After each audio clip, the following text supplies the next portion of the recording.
I'm Joe Fryer in for Carson today.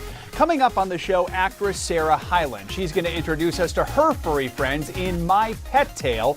Then we're continuing our look into the buzzy Lord of the Rings series with more stars giving us a glimpse into what's in store. And later, we're going to head into the vault with Blake Lively, opening up on today about one of her very first roles. Sisterhood of the Traveling Pants fans, you're going to be happy. But first, Carson as today's pop star. Let's get to it. First up on Pop Star today, Billy Joel and Olivia Rodrigo. Last night, the young pop star was a surprise guest at Billy Joel's 82nd monthly concert over at MSG. And it's only fitting the duo finally teamed up since Rodrigo name-dropped his name in last year's ginormous hit song, Deja Vu. You might remember the lyrics. I'll bet that she knows Billy Joel because you played her Uptown Girl. And at last night's show, the duo did it live. I bet that she knows Billy Joel, 'cause you play her Uptown Girl. You're singing it together now. I bet you even tell her how you love her in between the chorus and the verse. And that's not all. Olivia and Billy also got to sing one of his classics. Uptown Girl.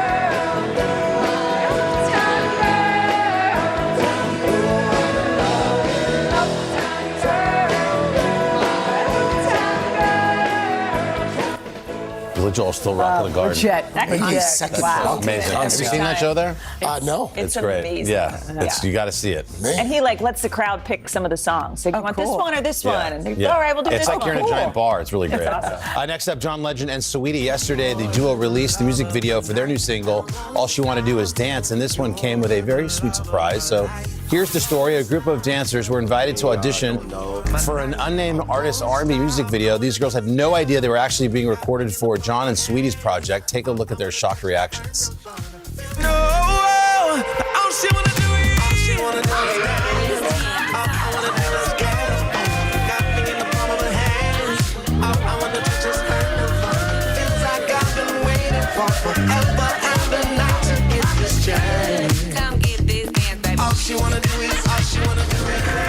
Reminds me of that. Remember that Maroon 5 video where they're playing, they're that wedding band? That's a great concept when they do that and surprise everybody. Next up, Kelsea Ballerini at last night's ACM Honors Ceremony. The country music superstar celebrated her idol, Shania Twain, in a very cool way. In recognition of Shania winning ACM's Poet Award, Kelsea walked the red carpet in Shania's 1999 Grammys gown. It's the dress that she wore the night she won for Best Country Song, Best Female Country Vocal Performance, thanks to that hit song, You're Still the One. Kelsea had the long-sleeve turtleneck gown out on a 48-hour loan from the Grammys Museum, and she told Entertainment Tonight that she wanted to highlight every stage of Shania's career, which of course includes fashion. And not only that, Kelsea also got to perform a cover of Man, I Feel Like a Woman during the show, and that televised broadcast of the ACM Honors is scheduled to air next month. By the way, Shania's got that incredible documentary that we've been Oh, right, yes. and Kelsea plays a big role in it too. Yeah. And that documentary is not what you really may think it is. The way you were describing It's it. so worth it. And it makes you want to hear more from Shania Twain and her life. Yeah. All right. Next up, Pinocchio. New trailer is out for the upcoming live-action remake of the Disney classic. The latest preview giving fans a closer look at Tom Hanks and yet another role we think he was born to play. That is Pinocchio's Papa, Geppetto. And the star-studded cast doesn't end there. We also get a sneak peek at Joseph Gordon-Levitt as Jiminy Cricket, Cynthia Erivo as the Blue Fairy, and Keegan-Michael Key as the Fox. Take a look. Turn around. Let me get a look at you. I will be right here when you get back. Pinocchio is running around loose without a conscience.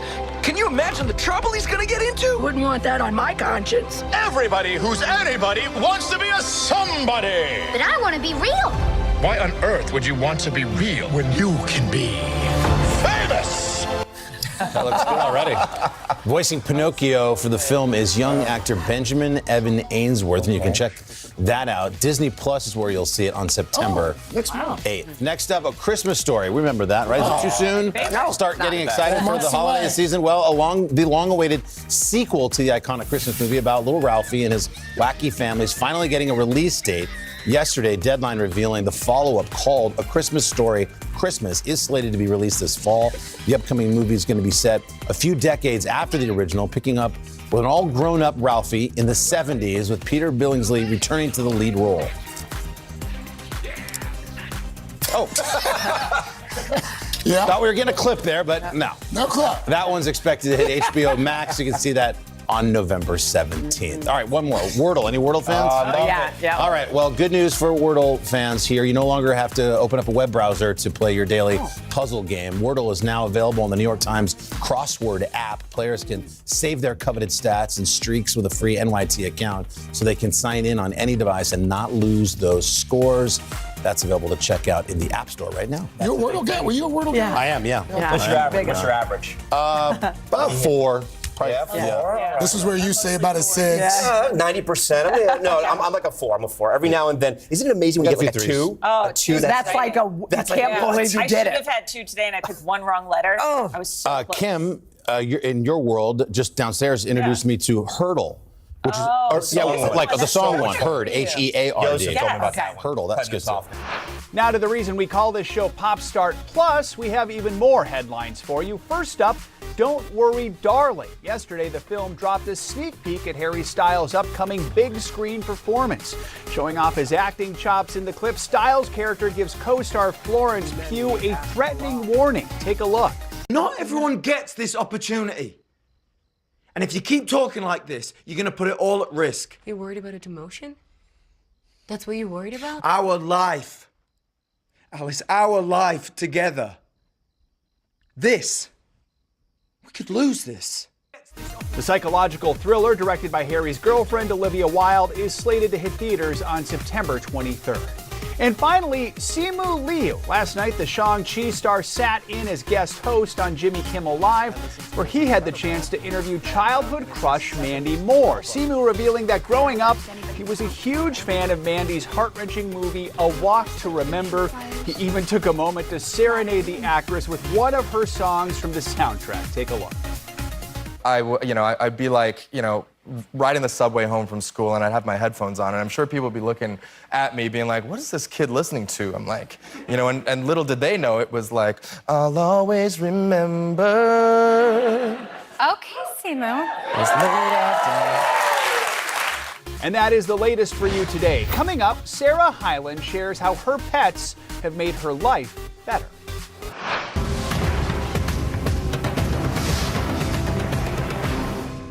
What do you love about fatherhood? The chaos, the learning. Is climate change one of your top priorities?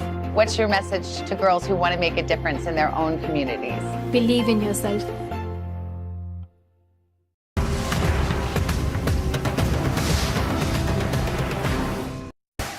Hi, everybody. Good morning. Welcome to Today. This is so healthy. Doesn't it just feel good to be back to school? It does. Yes. Start today. You open the door for so many people. I love working with people. I did not do any of this by myself. Hello! Lizzo, you put a smile on every single face. It feel like Christmas or my birthday or something. Hi, everybody. Good morning. Welcome to Today. We are going to start with some good news. Doesn't it just feel good to be back to school? It does. Yes. This is so healthy. Here's what's happening in York. The crowd is ready. SG, you ready? To refresh and reorganize for fall. Start today.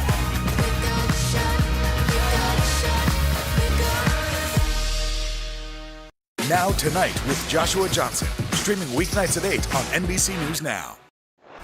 Welcome back to Pop Start Plus. Sarah Hyland is best known for her hilarious role on the hit comedy Modern Family. The actress also recently got married to her longtime partner, Wells Adams. And before the nuptials, she spoke to Today's own Donna Farazan about how her pets have shaped her life.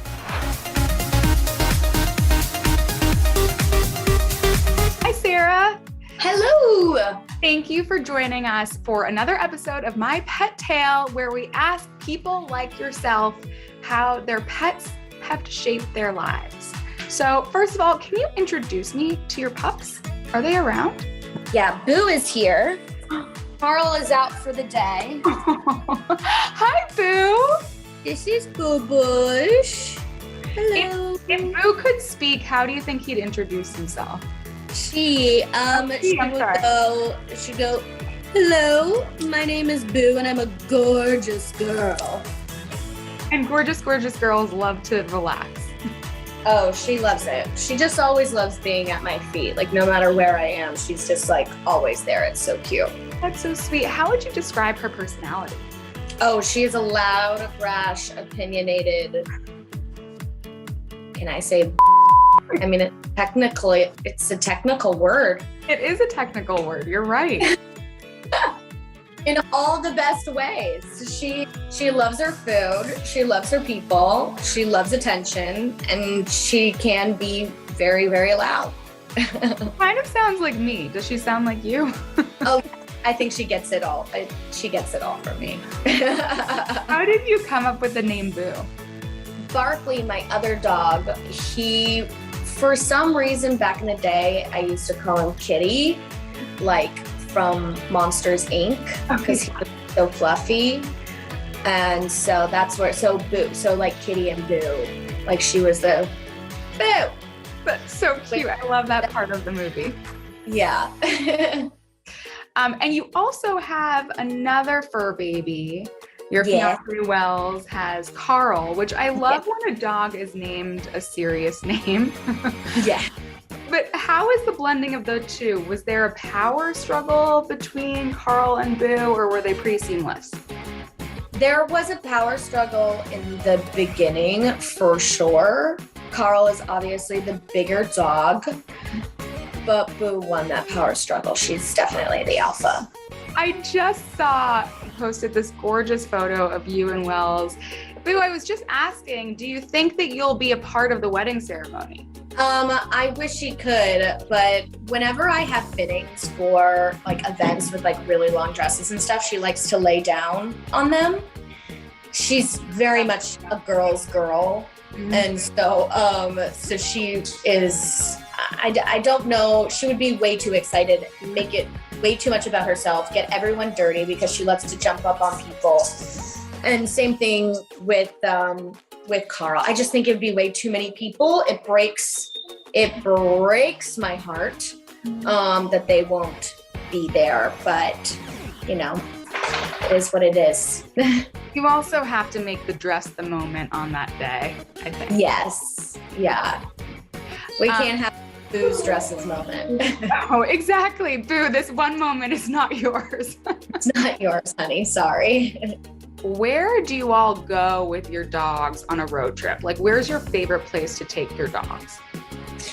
I love taking Boo to the beach. I've taken her, I haven't taken her a lot of times just because it's like a whole day event and it is a lot of work and stuff.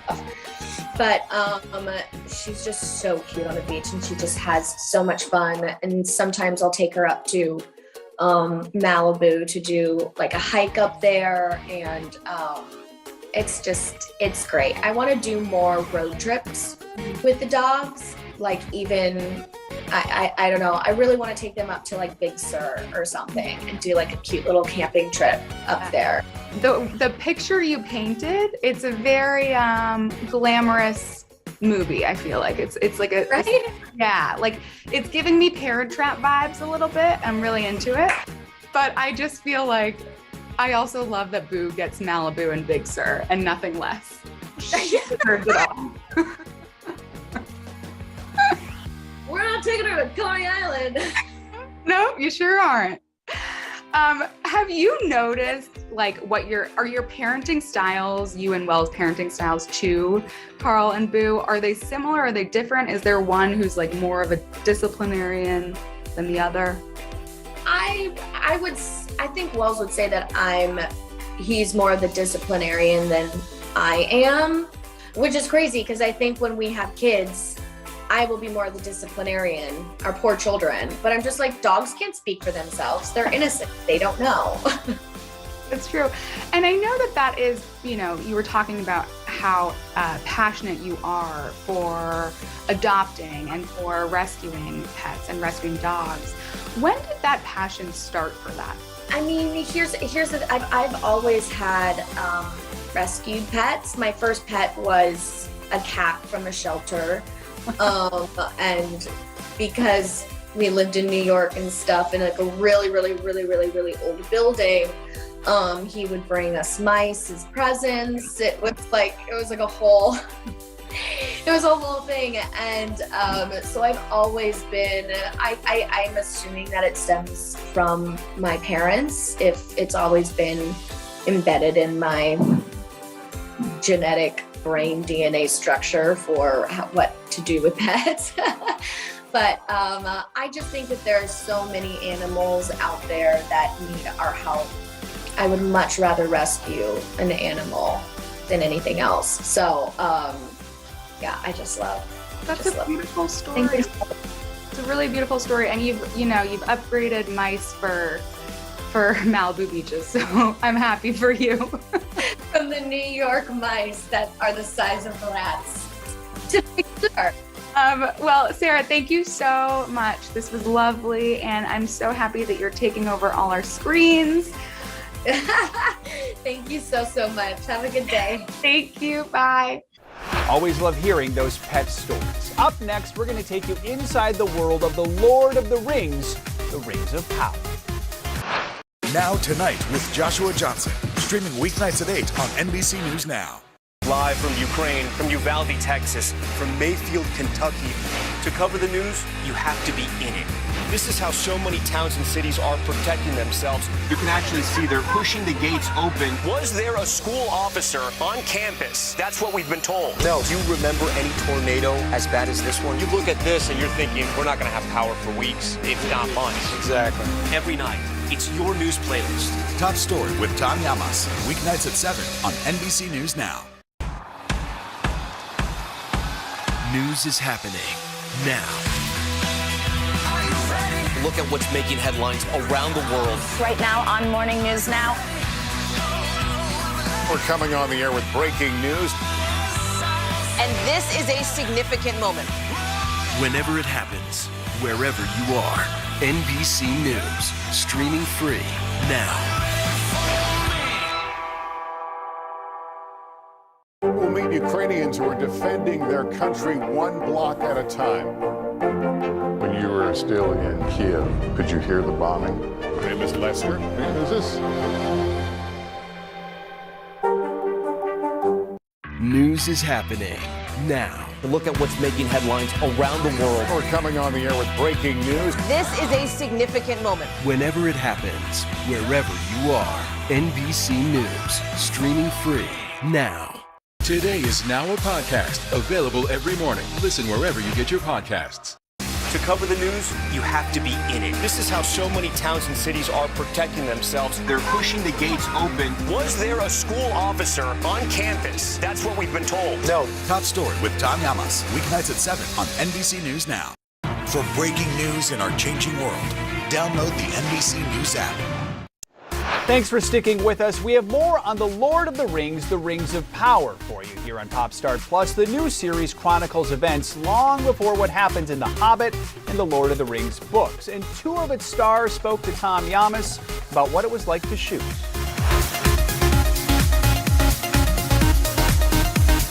It's been 21 years since we were first treated to a big screen adaptation of J.R. Tolkien's Lord of the Rings, the film series beloved by fans all around the world. And now the ring is being passed to, so to speak, to a new group of characters for Amazon's highly anticipated series, The Rings of Power.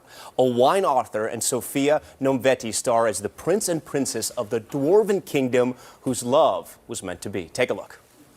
Took weeks before he worked up the courage to court me proper. 2 weeks at most. It was 5. You're lying. She's lying. She may play coy now, but she was a moon-eyed girl in love from the moment we met. A very happy match. A wine and Sophia, good morning. Guys, I know we were going to start somewhere else. I have to start with the makeup. That is incredible. That was you we were just watching, both of you. Exactly. How long did that take?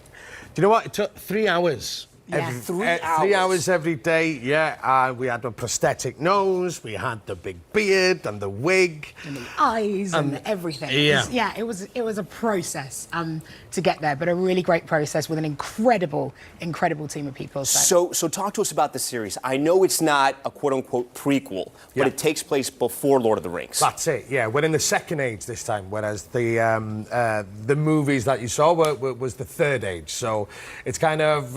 It starts from the beginning, really. Yeah. And you'll see us in a place called Khazad Dûm, where it's absolutely thriving.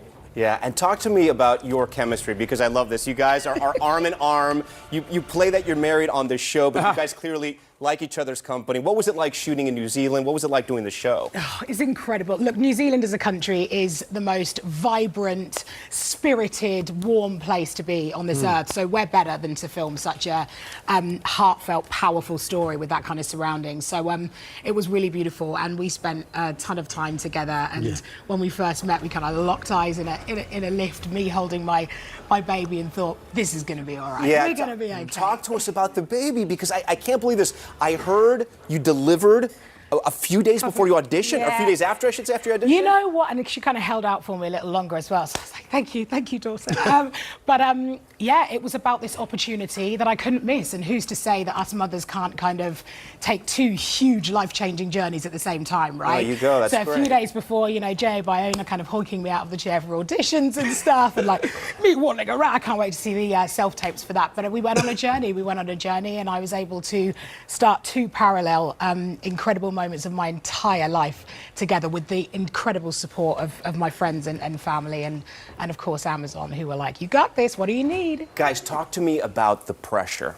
And I say pressure because some people are talking about this being the most expensive television show ever. We're talking about possibly $1 billion over all the seasons they want to run. So when you think about that, it's in your hands. What goes through your head? Yeah, well, I suppose what that means is that we get the best people for every job, and creatively speaking, that frees you up, and the focus on the love and the care that was involved to create this was special, and kind of sprinkled a bit of magic dust, I think, on the show. It was incredible. Sophia, if you're not a fan of The Lord of the Rings, say you never read the books or watched the movies, can you still enjoy this one? I mean, this is such a great place to start. You do not have to know anything about anything. And because, of course, we're 2,000 years pre, it means that we're kind of starting from the beginning. So actually, it could be quite fun to do this and then move forward, go back to the books. Like, it is a wonderful, wonderful place to start, and you're not missing anything if you've not touched on it before. And we're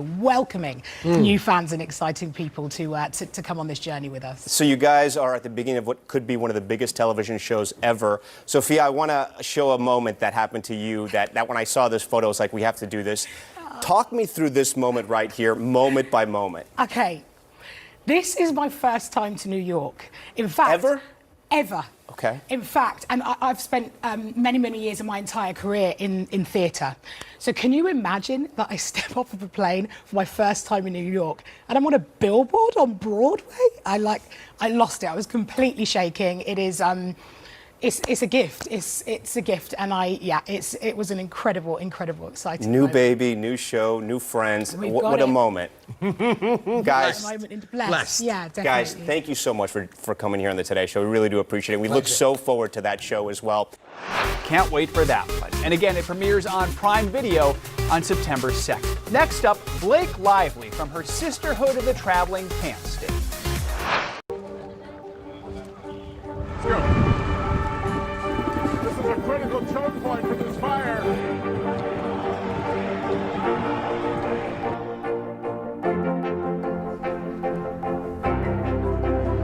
And good evening from New Orleans. Nice to really spend some time with you. Appreciate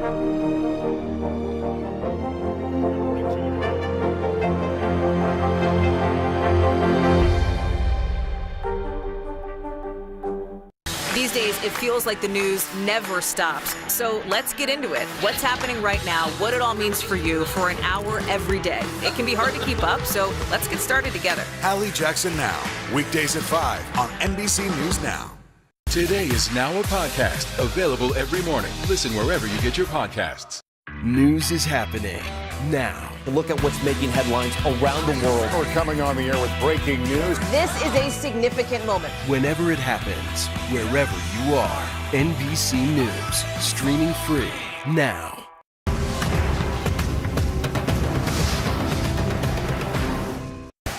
Hi, everybody. Good morning. Welcome to Today.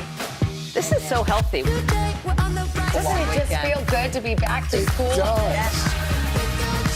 Start today. NBC News, streaming free now. Welcome back to Pop Star Plus. We are longtime Blake Lively fans around here, and in honor of her birthday today, we thought we'd take it all the way back to one of her first acting roles. She played Bridget in the beloved film The Sisterhood of the Traveling Pants. Blake stopped by 1A with her co-star Amber Tamblyn to talk all about it.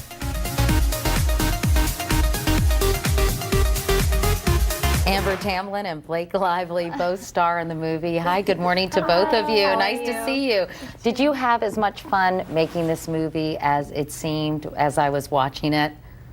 We had fun. Yeah, we had. Hey, you know, you had to think a little too long for that, Amber. Because people ask like what the most difficult part of this film was. They're like, oh, is it the scenes with Bailey, or is it like, you know, dealing with her mom's death? I'm like, no, it was concentrating with these girls, like trying to be professional on the set. We had way too much fun. And in fact, it's about 4 best friends growing up in Bethesda, Maryland. That was fun for me because I grew up in the Washington area too. So I was like, hey, Bethesda. But and you all actually became very close friends during the course of making this movie, right? Yeah, well, I think when you spend enough time, you know, with girls of sort of like personalities and like minds, you know, you can't help it. I don't know, it just was one of those things where everything came about at the right times, and we got along really, really well. All the time. Like, and they would call cut, and we'd run in each other's trailer, and we made up a dance to Ice Ice Baby. Yeah, it's pretty just like we would just do random crazy things. It was so much fun. Now it's interesting because this, Blake, is your first job. Yeah, I mean, you've never acted before, which I I've think never is done astounding. anything before. You did such a terrific job, but you you. come from a strong acting family, don't you? Your dad has done a lot of acting. He was in the Dukes of Hazzard, right? Here's Dobro. My whole family's in the business, and I never really went after it just because it was already so much a part of my life. This movie came along. I auditioned a little bit every now and then, and I got this film. So, I mean, I was so fortunate. Amber, you've been acting a lot. I mean, Joan of Arcadia, and you've had a lot of other roles as well, right? I mean, so were you the old hand in the group? I mean, were you the veteran? I think so, to a certain extent. Yeah, definitely. And we should mention that your dad is Russ Tamblyn. He, of course, starred in West Side Story. He was the head of the Jets.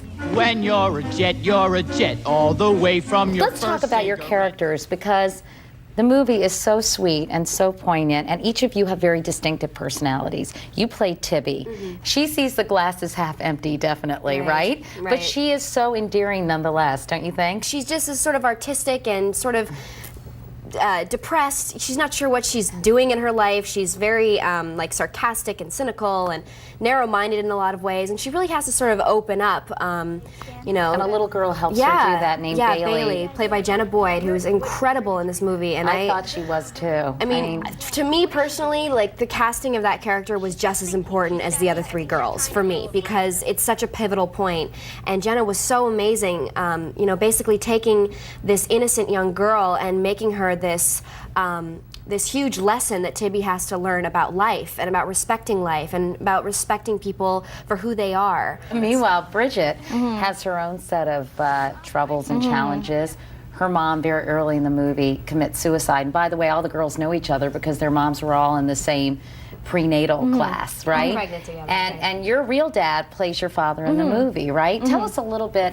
She's got a lot of issues that she doesn't even really know she has, right? Yeah, like Bridget, since her mother commits suicide, she just shuts down, and she just doesn't tell anyone about it. Her father's the only family she has, and she's with these other 3 girls, and they're what gets her through everything. You know, unlike most films where we see a lot of young women pitted against each other, you know, that sort of seems to be the cliche. When you see teenage girls, it's like they're catty and they're fighting or whatever. And in this instance, in this case, you know, it's 4 girls that have issues that are outside of their friendship and outside of their connection. So when they come back together, that's where the core strength is. We are wishing a happy birthday to Blake Lively. Okay, there you have it. That is today's Pop Start Plus. As always, we'll have more for you tomorrow. Until then, take care.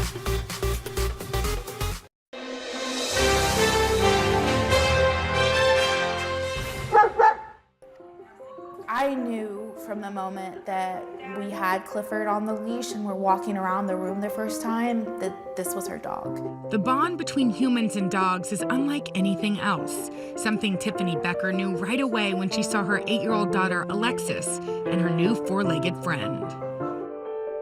It's a connection that's even more critical when the animal is more than a pal, a trained service dog for those most in need. Guys, good job. Canine Companions, we provide service dogs for children, adults, and veterans with a variety of disabilities. Puppies are placed with their volunteer puppy raisers when they are about 8 weeks of age, and they remain with that individual or that family for the first 18 months or so of their lives. They are then returned for professional training. Alexis suffered from health problems before being diagnosed with hereditary hemorrhagic telangiectasia, a genetic disorder known as HHT, at 2.5 years old. We started visiting the Cincinnati Children's Hospital HHT Center of Excellence. December of 2016, which was her normal scan, we got some very devastating news that she was regressing in all of her milestones. By September of 2017, Tiffany knew something wasn't right. You could just tell she didn't feel good and something was really wrong. We walk into the emergency room and the last thing my daughter said to me before her life changed was, "Mommy, I love you, my head hurts." Alexis had a massive seizure and was airlifted to another hospital. I just felt like I basically was saying goodbye to my little girl. The third day we were there, the doctors came in and said, "You kind of have some choices. We can either keep going or we can start weaning stuff off and basically let her pass." I was very angry at God. I went in the bathroom. I let it all out. That's when a new doctor came in and gave the Beckers some cause for hope. Nobody in the U.S. that they know of has done this treatment before and wanted to know if we wanted to try it. And that was my moment of, okay, this was my answered prayer. Alexis was slow to respond to the treatment until they offered to sneak Chevy, their facility dog, up to see if she would respond to animals. And I just took her hand and I made her pet him. And we did that for about 10 or 15 minutes. And then I stopped petting him and she started moving her hand for the first time. It was just unbelievably emotional. We started bringing the dog more and more. Soon after, Alexis spoke. She said, "Mommy, Daddy, dog, and kiss." And look, he's coming to you. That was a good boy. Now, 4 years later, Alexis continues to improve and is ready to work with the service dog of her very own in Canine Companion training in New Albany, Ohio. Throughout the 2-week-long process, candidates work with several dogs. One of the really cool benefits of being here for team training is seeing other people get matched with their dogs as well. For Alexis, her strongest connection was with Clifford. She will run into the walls or furniture or whatever, and Clifford was the first dog I've seen her work with that anticipated her getting a little too close. Clifford, push! They had the opportunity to really solidify how they work together. We've seen this amazing development in Alexis. During graduation, the puppy raiser has the opportunity to hand the leash over to the individual that the dog's been matched. And while there are tears, it is always tears of joy and excitement and just ultimate pride. I feel like I've come full circle. My first dog went to a young lady. We got to watch her grow up. So this is exciting that he's going to be with another young girl and I'll get to watch her grow up with Clifford. When I look back at Alexis and her inability to even really pet the therapy dog Chevy initially to now looking at her walking around the room with him, holding a leash, having him sit, petting him, loving on him, it's just really miraculous. Oh my God. My goodness. Good Lord. Man, I'm glad I stuck around for that. Wow, that that's is pretty amazing. beyond touching. Right? That is unbelievable. That poor woman's story and that poor child, my God. But you can't even say that because she's thriving and she's doing wonderful through the help of a dog. Yes. Isn't that beautiful? We're the greatest movie ever. Just saying. Yes. In your Now face. everybody will go see Clifford. In your face, Dune. But you guys, that is not it, because Keenan's co-stars Darby Camp and Tony Hale had a special message for Alexis. Oh.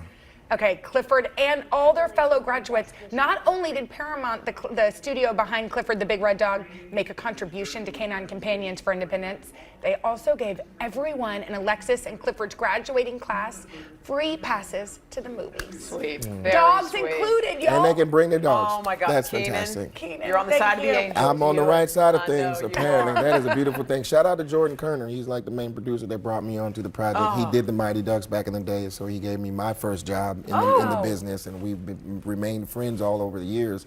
And he approached me about it, and I was just like, whatever you need, you know. But little did I know that it would be, you know, the involvement of such a thing. I was already a fan because, you know, John Ritter and Kel was on the show back in the day. And also those books are so And iconic. they're great. Don't you? Did you grow up reading those Clifford the Big Red I Dog kind of did. I was a little older, but I still would, you know, pick them up just because there's a big giant red dog on the cover. And like, what is this about? So, yeah. Keenan, thank you for hanging with us today. My pleasure. Thank you for sharing that touching moment. Welcome back to Today. We got a lot to celebrate on this Wednesday morning. It's good to have you along with us. You don't know when your moment's coming, but when it does, you take it. Everybody's good, and that's it. Top Story with Tom Yamas. Weeknights at 7 on NBC News Now. We'll meet Ukrainians who are defending their country one block at a time. When you were still in Kiev, could you hear the bombing? My name is Lester. Who's this? Top Story with Tom Yamas. Weeknights at 7 on NBC News Now. Hallie Jackson Now. Weekdays at 5 on NBC News Now.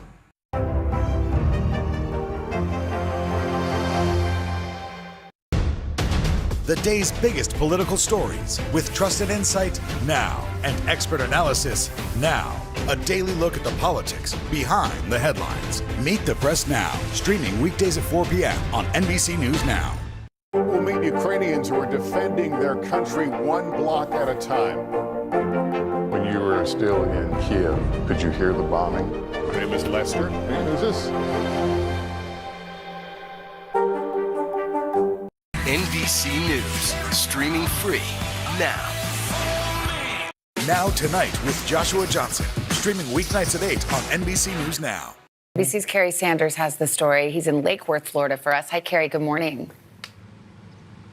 Well, good morning, guys. These are not pets. These are service dogs, and they're trained specifically to work with vets who have PTSD and sense when those emotional problems kick in so that they can diffuse the situation before those emotions escalate. Palm Beach County, Florida is a long way from a battlefield, and while you can't see anyone's scars here, Kate, come. Some of those who wore the uniform when our nation needed them most are still at war, but it's in the memories that haunt them. An enemy IED explosion in Iraq. To Sergeant Jack Lord, retired, sounded just like that dump truck tire that blew out. While I was driving, the back tire of the dump truck blew. Like it wasn't just a flat, it was an explosion, like, you know, a tire blowing.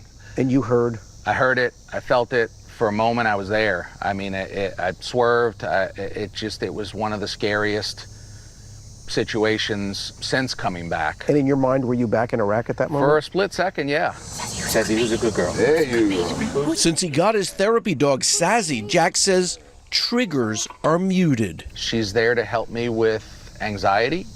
She's there to be my buddy.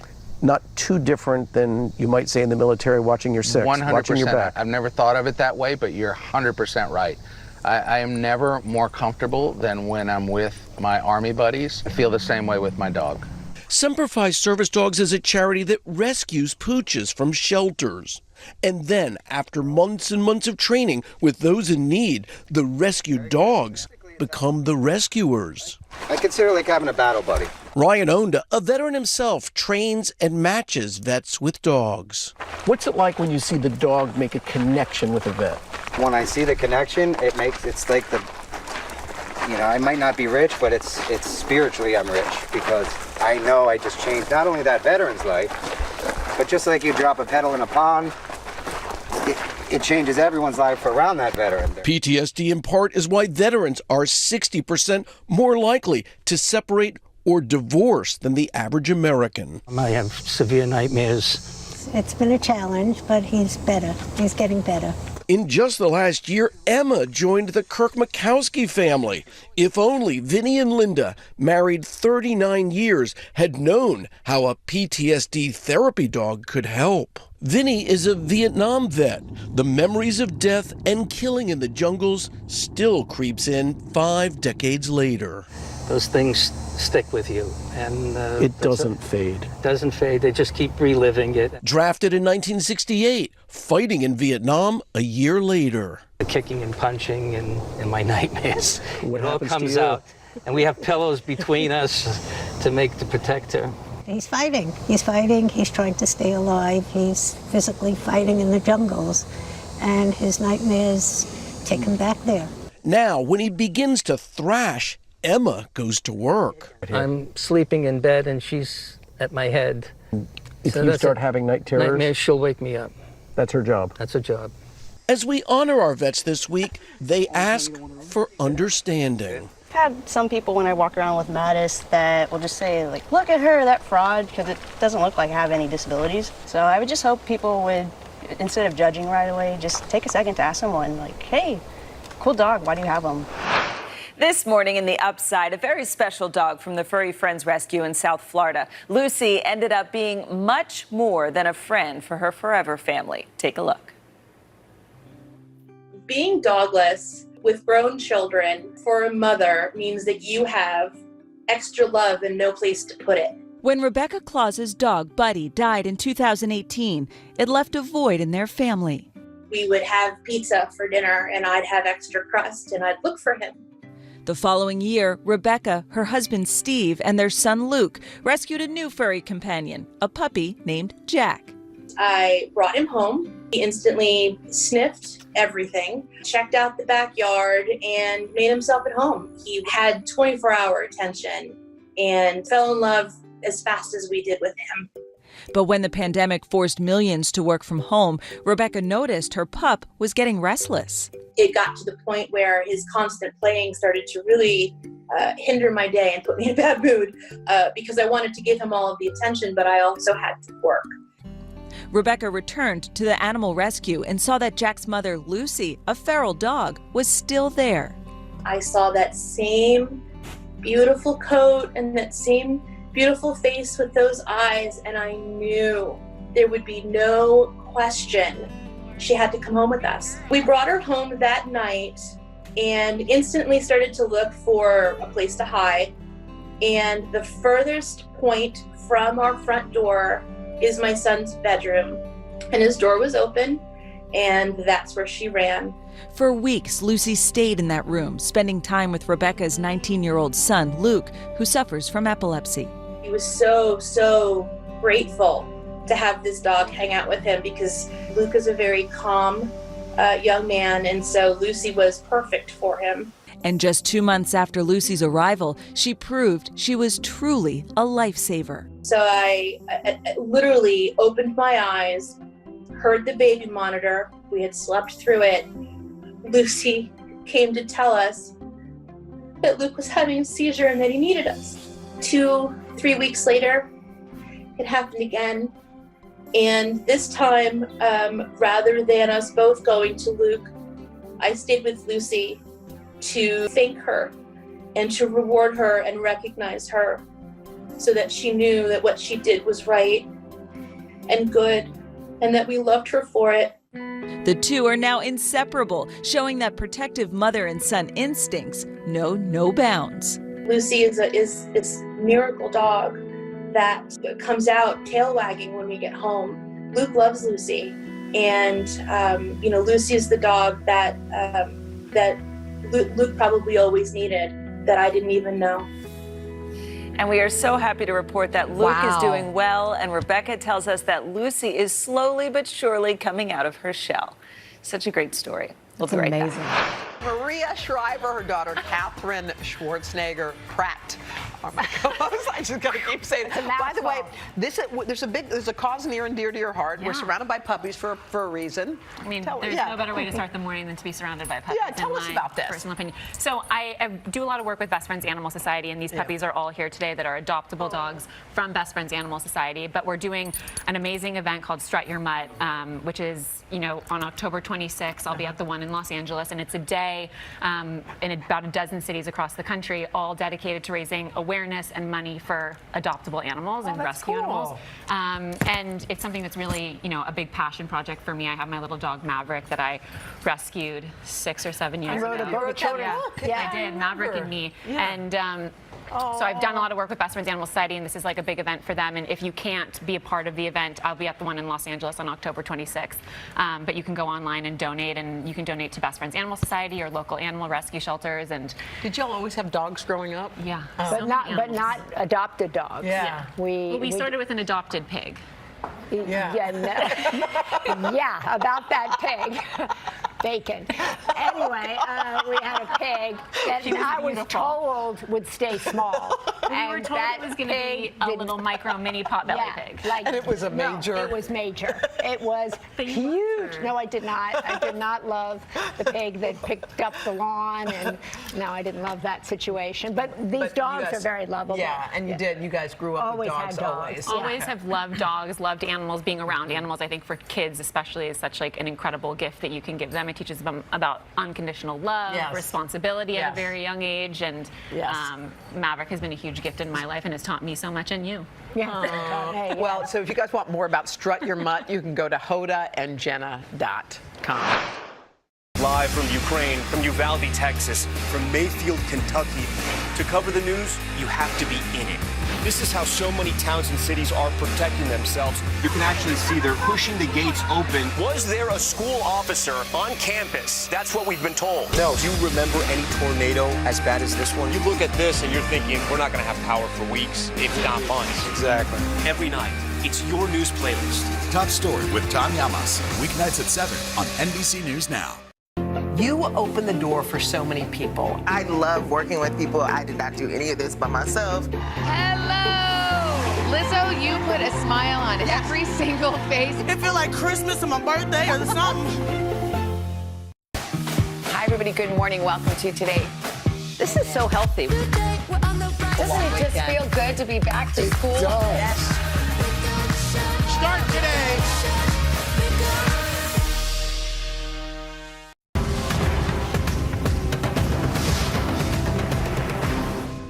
What do you love about fatherhood? The chaos, the learning. Is climate change one of your top priorities? What's your message to girls who want to make a difference in their own communities? Believe in yourself. Live from Ukraine, from Uvalde, Texas, from Mayfield, Kentucky. To cover the news, you have to be in it.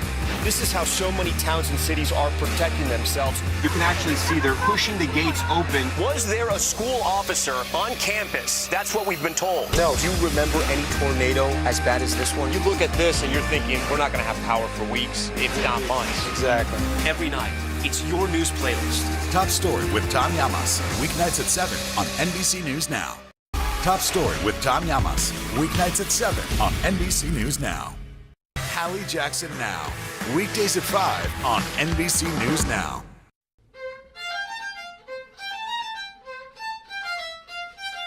I've played all over the world at some of the great venues, the Sydney Opera House, Carnegie Hall, but all of that aside, my favorite audience to play for is right here at the ASPCA. As a professional violinist, I spend a lot of time on stage under bright lights and, with sort of feeling like the world is watching. Here, the world that's watching is, my best friends that are wagging their tails and will like it no matter what I do.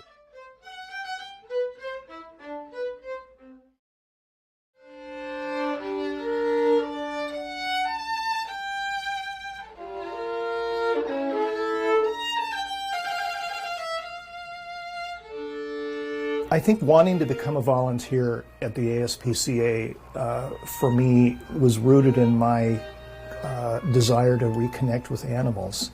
I've been an animal person all my life. I had a family dog that I was very fond of, and the loss of her many years ago was very difficult. And I saw working at the ASPCA as a volunteer as a way to reconnect and to get back in touch with the animals that I love so much. On my application to become a volunteer, I sort of jokingly wrote, maybe I'll play the violin for dogs. I had no idea that there was a program that would even lend itself to that.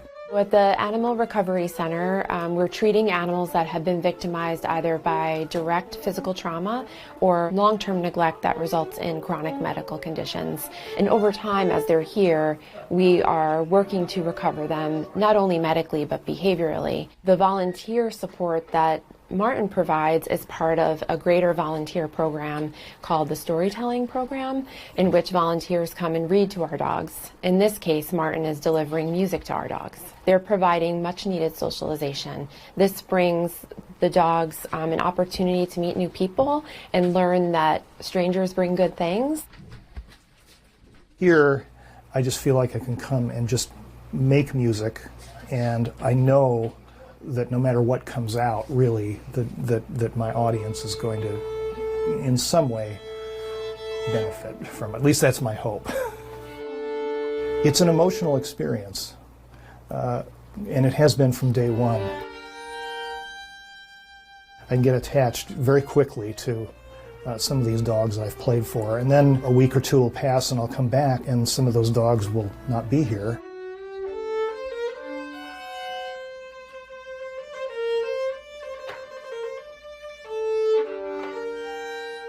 I have to say to myself, well, I'm happy that the dog has gotten better and is ready to move on to the next chapter in their life. And maybe there will be music there as well.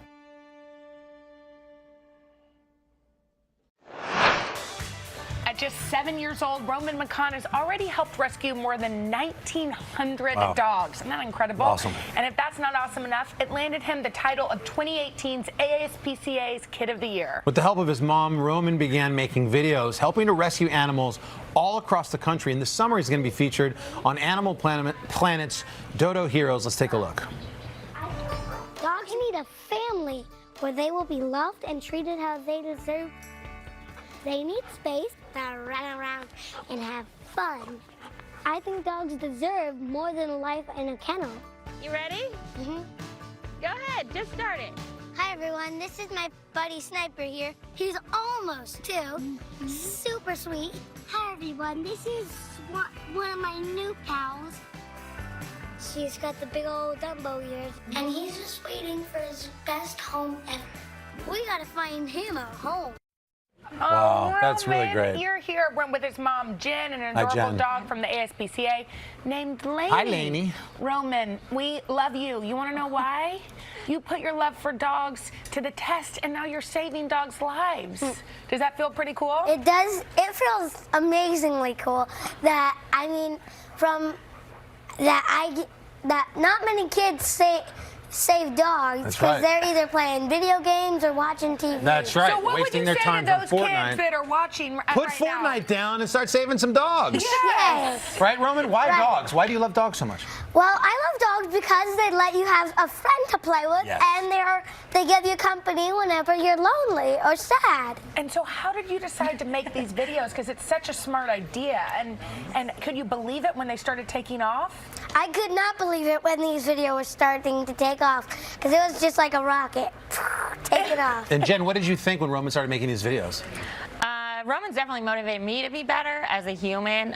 When he was 4, he had recognized that they needed help where we were living at the time. And so it's been pretty crazy to watch him grow. He's almost 8, so he's been doing videos for about 4 years now. So it's amazing. What's Project Freedom Ride? We actually That's fund organization? transports. Yeah, we fund transports for dogs in Texas and now in Augusta, Georgia, and we move them north so they can find homes and families and stuff. And so we've moved just shy of 2,000 dogs in a little under 2 years. By the way, this dog, Lainey, is able or is up for adoption. You can go to hoda. Well, you know what you should do, Roman, why don't you look at this camera right here and just pretend like you're making one of your videos. What do you have to say about Lainey to anybody watching? This is Lainey. She's 8 years old. She is a American Bulldog? Nope, she's a Bulldog. She's a Bulldog, and she loves belly rubs, and she likes the back of her ears scratched, and a lovable dog, in fact, and she's super sweet. Oh, She is. Well, Roman, you know what else is super sweet? You, and we wanted to honor you. We have this check for Project Freedom Ride for $10,000. That'd be enough for 2 transports. Oh, yes, that's right. What do you say? Thank you so much. You're so welcome. But it's Thank from you. Nutrish. We have to tell you it's from Nutrish. And also, that's not it. We are inducting you into our Kids in the Spotlight Wall of Fame. Look at that, Roman. You're there. You deserve it. All the hard work you've done. Awesome. These days, it feels like the news never stops. So let's get into it. What's happening right now, what it all means for you for an hour every day. It can be hard to keep up, so let's get started together. Hallie Jackson Now, weekdays at 5 on NBC News Now. News is happening now.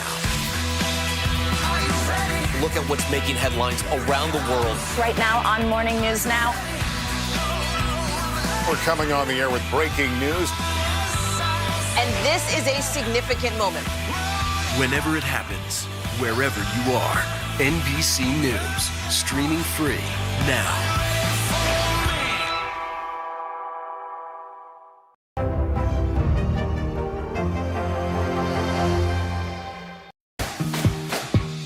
Hi, everybody. Good morning. Welcome to Today. We are going to start with some good news.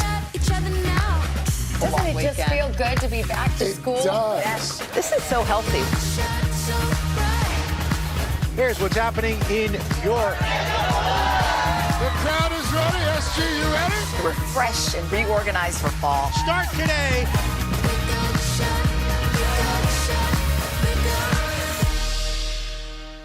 For breaking news in our changing world, download the NBC News app.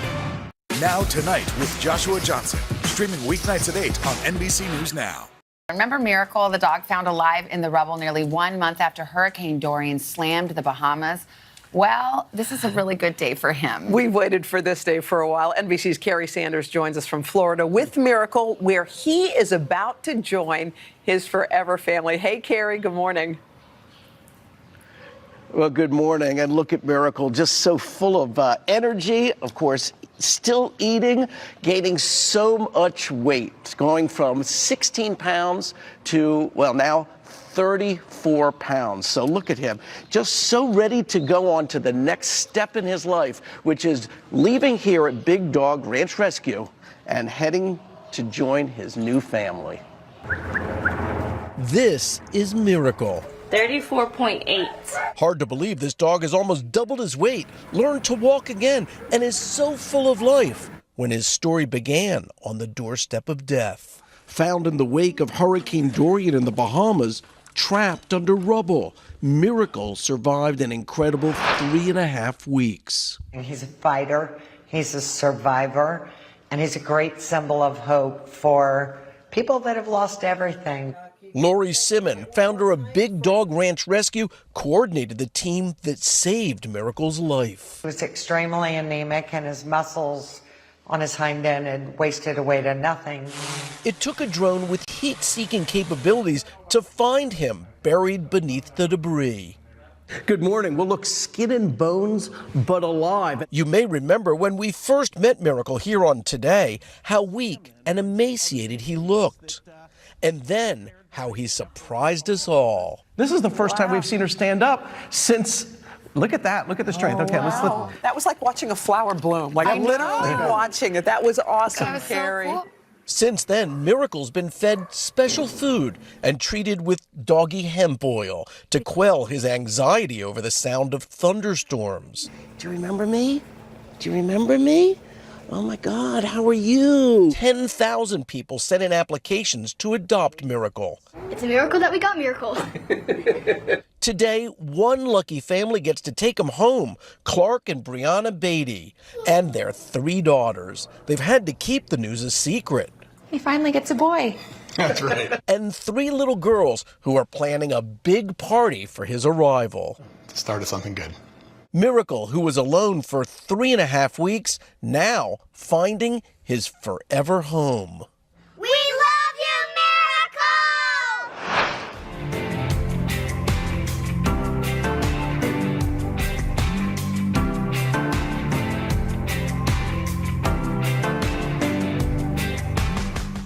When most of us think about Detroit, Motown, car manufacturing, even sports comes to mind.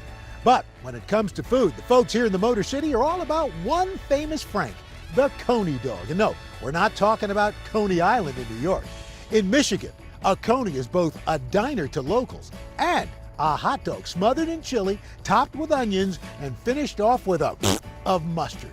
Now, there are dozens of Coneys in the Detroit metro area. Some bear the Coney Island name, others don't. But you'll always find some type of sausage, a bun, and a signature meat sauce on the menu. So, what makes Michigan crazy for Coneys? Let's find out. The relationship between Coneys and Detroit, it's a long relationship. It's a long love story. The Coney is a part of Detroit. If you can drive and eat a Coney, it's not a Detroit-style Coney, in my opinion. It's time to head out of Studio 1A and hit the road for a new kind of culinary adventure. Follow me as I taste some of the most iconic foods around the country and meet the families behind them. Together, we're going to learn how a good meal has the power to connect us to our past, our future, and each other.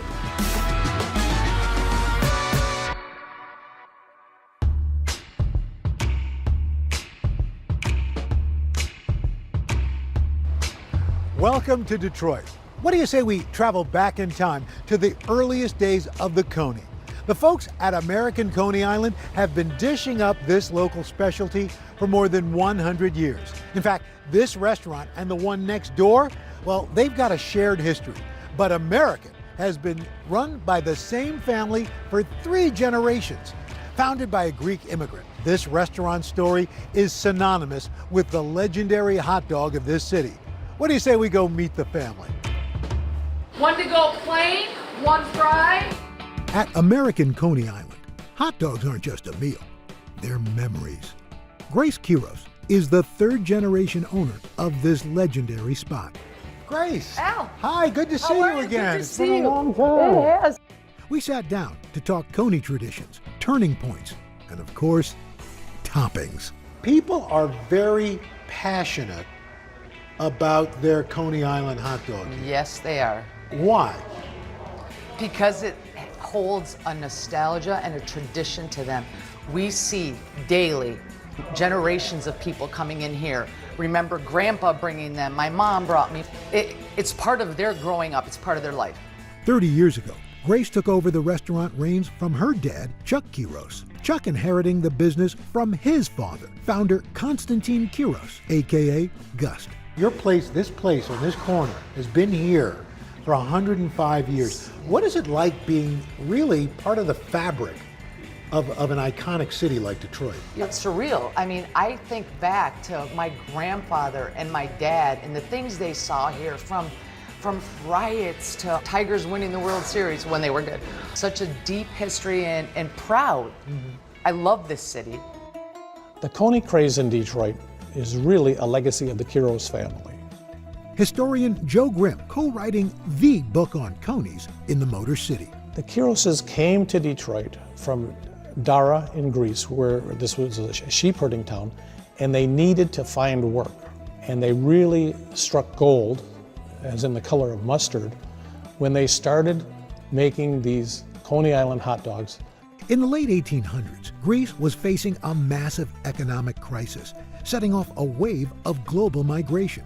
By 1920, it's estimated that over 400,000 Greeks immigrated to the United States seeking new opportunities. Like most European immigrants of the era, they passed through New York before moving on to other parts of the country. They entered, most of them, through Ellis Island, which is near Coney Island. They saw people on Coney Island and in New York eating hot dogs and said, we're going to go into the hot dog business, but we're going to top it with something Greek.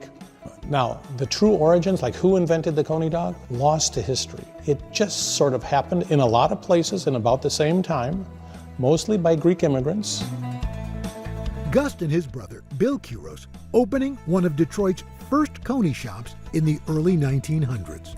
A family rift caused the brothers to split, leading to side-by-side Coney operations and a long-lasting restaurant rivalry. Detroiters swearing allegiance to American or Lafayette, but only American is still owned by the Kuros family today. We figure well more than 100 Coney Islands can trace their lineage directly to that flat-top grill. Each Coney spot in the Detroit area and throughout Michigan has its own history, from National to Kirby's to Nicky D's, from Berkeley Coney Island to L. George's to Leo's and more. But all of the city's Coneys have a similar foundation, starting with a steamed bun. You add a beef and pork hot dog.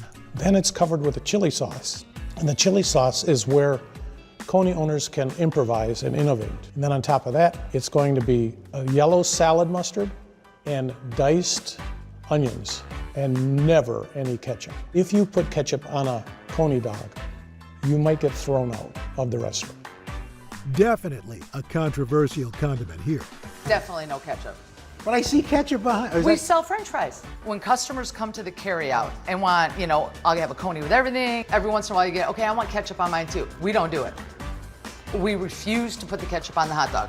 And we've got people who got a little upset with us. I'm like, dude, I'm not putting ketchup on the hot dog. Your grandfather immigrates here from Greece. Why hot dogs? It was something that he had seen when he landed at Ellis Island in New York. He saw, the amusement park. You got to remember, he was a young man, came over with no money, borrowed pair of shoes. He heard the automotive business was hiring in Detroit, made his way to Detroit, thinking they'll hire me even though I don't know how to read or write. They didn't. On this little corner right here where we are now, he started a little push cart. We're Greek, right? We know food. So Grandpa remembered the hot dogs, made a Greek chili sauce. Our chili's a little unique. You hear about a Coney Island hot dog, you think Yes. about Nathan's in New York City. But here's the difference. I'm going to stop you. Okay. A Coney Island in New York is an amusement park Right. that sells hot dogs. In Detroit, a Coney Island is it's the hot dog with the chili, mustard, onions on it. That's the difference. And I got a lot of heated arguments, people, about that. Really? In Detroit, it is the actual thing you're eating, thanks to my grandpa, because he named it American Coney Island. He was so grateful he was in America and all the opportunities were given to him. Grace, now in charge of carrying on the family legacy. It's obviously been passed from generation to Yes. generation here. But each time you lose a member of the generation, it's got to be tough. You just lost your dad. Yes. Not too long ago. Yeah, 6 months ago. When you come in, do you feel him here? I do. Yes, I do. And I feel a sense of pride. I miss him a lot, obviously, but I just feel his presence. I feel everything he taught me. My grandpa did his thing. Then once my dad stepped in and took over, he took it to the next level. Then I took it to a whole nother level, with my brother's help included. Grace's brother, Chris Soteropoulos, helps run the business today. There's an American outpost at the Detroit Zoo, plus a new location in Las Vegas. They're also shipping Coney kits all across the country. You get everybody from all walks of life, every demographic, every racial component, You nailed it, everybody 100%. comes here. Yes. The American Coney is the great equalizer. I love the way you put it that way, Al. Exactly. We love our customers. Our customers are like family. This is no joke. This is who made us. So we treat you like family. We don't know any different. Coming up, I learned how to make the quintessential Coney. One up! Right there, nice shot. These days, it feels like the news never stops. So let's get into it. What's happening right now, what it all means for you for an hour every day. It can be hard to keep up, so let's get started together. Hallie Jackson Now, weekdays at 5 on NBC News Now. Let's go. This is a critical choke point for this fire.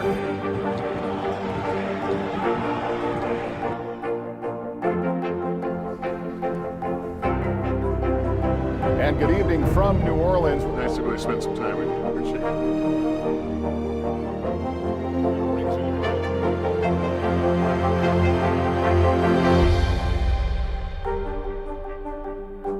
NBC News, streaming free now.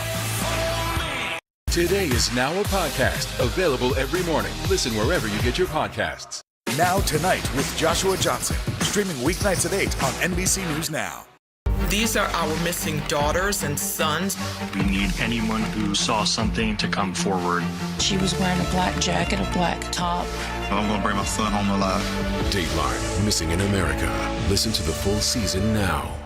News is happening now. Look at what's making headlines around the world. We're coming on the air with breaking news. This is a significant moment. Whenever it happens, wherever you are, NBC News, streaming free now.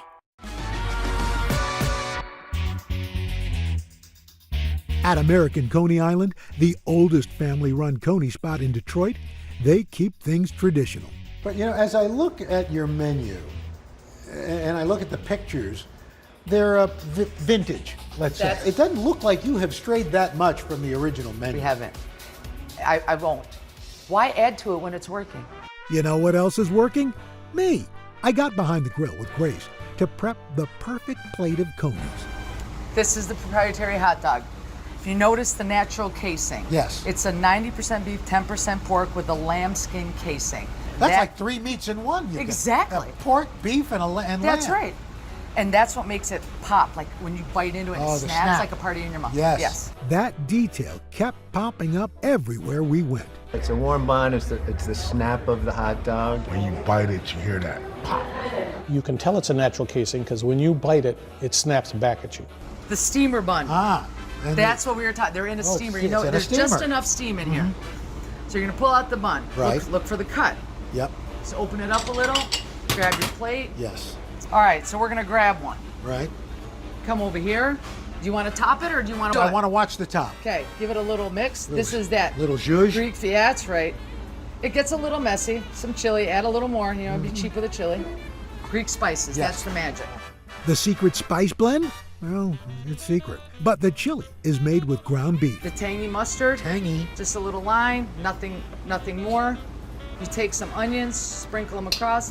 There you go. Boom. Okay. 105 years. 105 years of magic. My turn.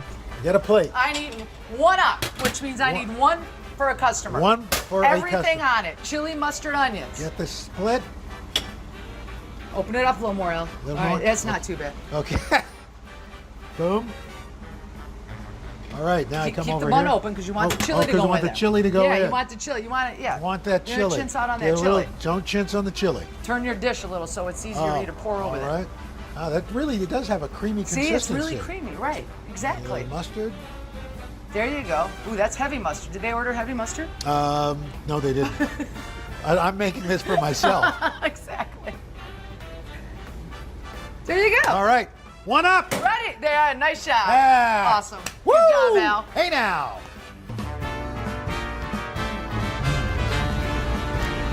Life-changing experience. It's magic in your mouth.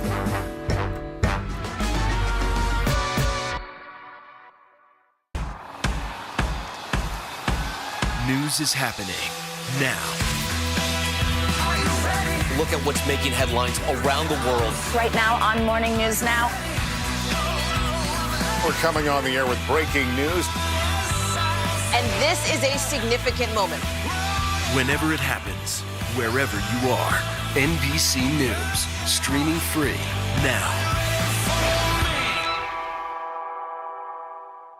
Today is now a podcast available every morning. Listen wherever you get your podcasts. These are our missing daughters and sons. We need anyone who saw something to come forward. She was wearing a black jacket, a black top. I'm going to bring my son home alive. Dateline, Missing in America. Listen to the full season now. Live from Ukraine, from Uvalde, Texas, from Mayfield, Kentucky. To cover the news, you have to be in it. This is how so many towns and cities are protecting themselves. You can actually see they're pushing the gates open. Was there a school officer on campus? That's what we've been told. No. Do you remember any tornado as bad as this one? You look at this and you're thinking, we're not going to have power for weeks, if not months. Exactly. Every night, it's your news playlist. Top Story with Tom Yamas. Weeknights at 7 on NBC News Now. These days, it feels like the news never stops. So let's get into it. What's happening right now, what it all means for you for an hour every day. It can be hard to keep up, so let's get started together. Hallie Jackson Now, weekdays at 5 on NBC News Now.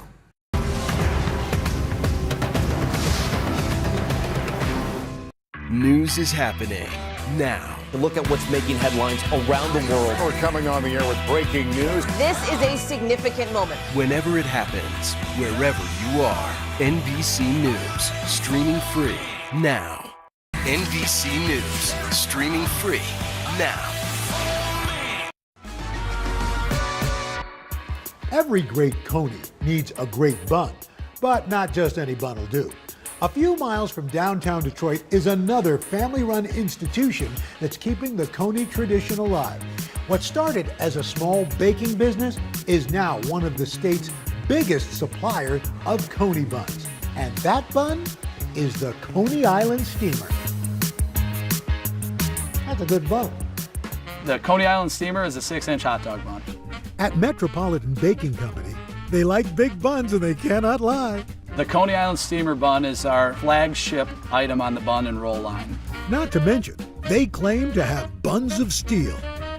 These buns sit in a steam table. The product's formulated for that steam table. That bun is going to sit there and it's not going to fall apart on you when you load it with all those condiments. In Michigan, Coney dogs aren't just a tasty meal, they're big business.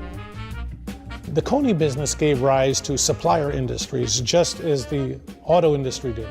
So we need to have a major bun maker here. The big maker nowadays is Metropolitan Bakery, and they bake these Coney dog buns with the sponge dough method. For 3 generations, the Cordes family, who also trace their roots back to Greece, has risen to the occasion selling specialty breads. Metropolitan Baking Company was founded by my grandfather in 1945. In the beginning, Metropolitan only sold simple loaves. Today, they produce dozens of items for grocery stores, high-end restaurants, and of course, Coney diners. And while their products have changed over the years, a few names have truly stood the test of time. He was George James Cordes, namesake, and my father is James George Cordes, and I'm George James Cordes. My father, just like me, was bred in the business. George credits his father for the company's massive expansion in the mid-'80s. This summer, we're going to be producing millions of Coney Island Steamer hot dog buns. This abundance, pun intended, is all thanks to automation. Automation is really what transformed this company. We went from packaging maybe 10, 15 loaves of bread a minute to 140 loaves a minute. In 2001, after years of recipe testing, the signature steamer bun was added to the product line. It is a hot dog bun that we've formulated to be used at the Coney Island restaurants, in Metro Detroit specifically. This bun that we produce is in roughly 95% of all Coney Island restaurants. And it takes a lot of dough to make all those buns. So what we're doing right now, this is where it all begins. This is the mixing room, and we're about to create a 1,600-pound dough batch of hot dog buns. Major ingredients are going to be flour is 65%, then you've got your yeast, you've got your sugar, you've got your oil, and a bunch of proprietary ingredients. Any minute. That's roughly 1,200 packages of Coney Island Steamer hot dog buns. There you go. You did it. That makes over 14,000 buns. After mixing, the dough gets cut into bun-sized portions. You're looking at 3-foot sheets that were just guillotined, and now they're going into a smaller divider to be put into roughly 1.25-ounce dough balls. Next up, time to proof. After 60 minutes, the dough has risen. And after about 10 minutes bake time, we're going to have a fully baked hot dog bun that's prepared to cool. The buns are almost ready. The product's sliced, after the cooling conveyor, and then it's paddled on top of each other to create a 12-pack, a dozen buns. The baskets are headed down to logistics and ready to be set up for routes. Then it's off to stores in Michigan's finest Coney restaurants, including American Coney Island. While the factory may have a lot of machinery, George has always been hands-on. So I worked here every summer throughout high school and throughout college, almost every position. And you really learn what hard work is as a kid to work in a bread factory, you know, when it's 110 degrees out. When Grandpa George started the company, he had fewer than 10 employees. Today, they've got almost 100. When they say employees, family employees, that's what John is. He's literally family. John Grabowski has worked with all 3 generations of the Cordes family. At 12 years old, he took a summer job washing buckets at Metropolitan. Today, he's the plant's lead engineer. It's like family. When you come to this business, everybody that's here, they feel like family to me. Everybody says hello to each other. It's a good camaraderie. Everybody likes each other. It's more than just bread and butter for the employees. It's really nice being run by a family-owned business. You can come to work and feel like you're at home. It's like a second family to me. We all work together. We get down in the dirt. We exchange all kinds of work habits, and we learn from each other, and we do the best we can. The longtime employees are proud, keeping Detroit's Coney tradition going strong. We all grew up eating Coneys, right? Comerica Park, baseball games as a kid with mom and dad and the grandparents, family time. Coney dogs that's a part of pretty much everybody's childhood. It's a joy to be a part of that heritage. Today, Metropolitan's running 6 days a week, 20 hours a day. The amount of product that we're sending out each day, from the first dough that's kicking out around 1:30 in the morning till the final package at 10 at night, I feel constant pride. As for the future, George's kids seem to have inherited his love for the bakery. My daughters, Cecile and Sloan, I bring them almost every Saturday. They actually tell me that they enjoy it more than Disney World. This is their favorite place on earth, just like what it was for me as a kid that age. It's that joy and a family legacy that George hopes will carry on for many years to come. I absolutely love what we're doing here. I love our history. I never want to be that third generation cliche. I want to continue the growth with my kids, or my kids' kids, have them look back, family members, and say, wow, that's incredible. Look at what you've done.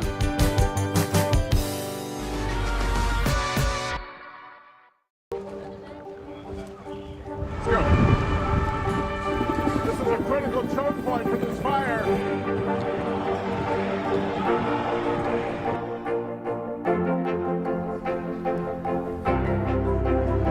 And good evening from New Orleans. Nice to really spend some time with you. Appreciate it.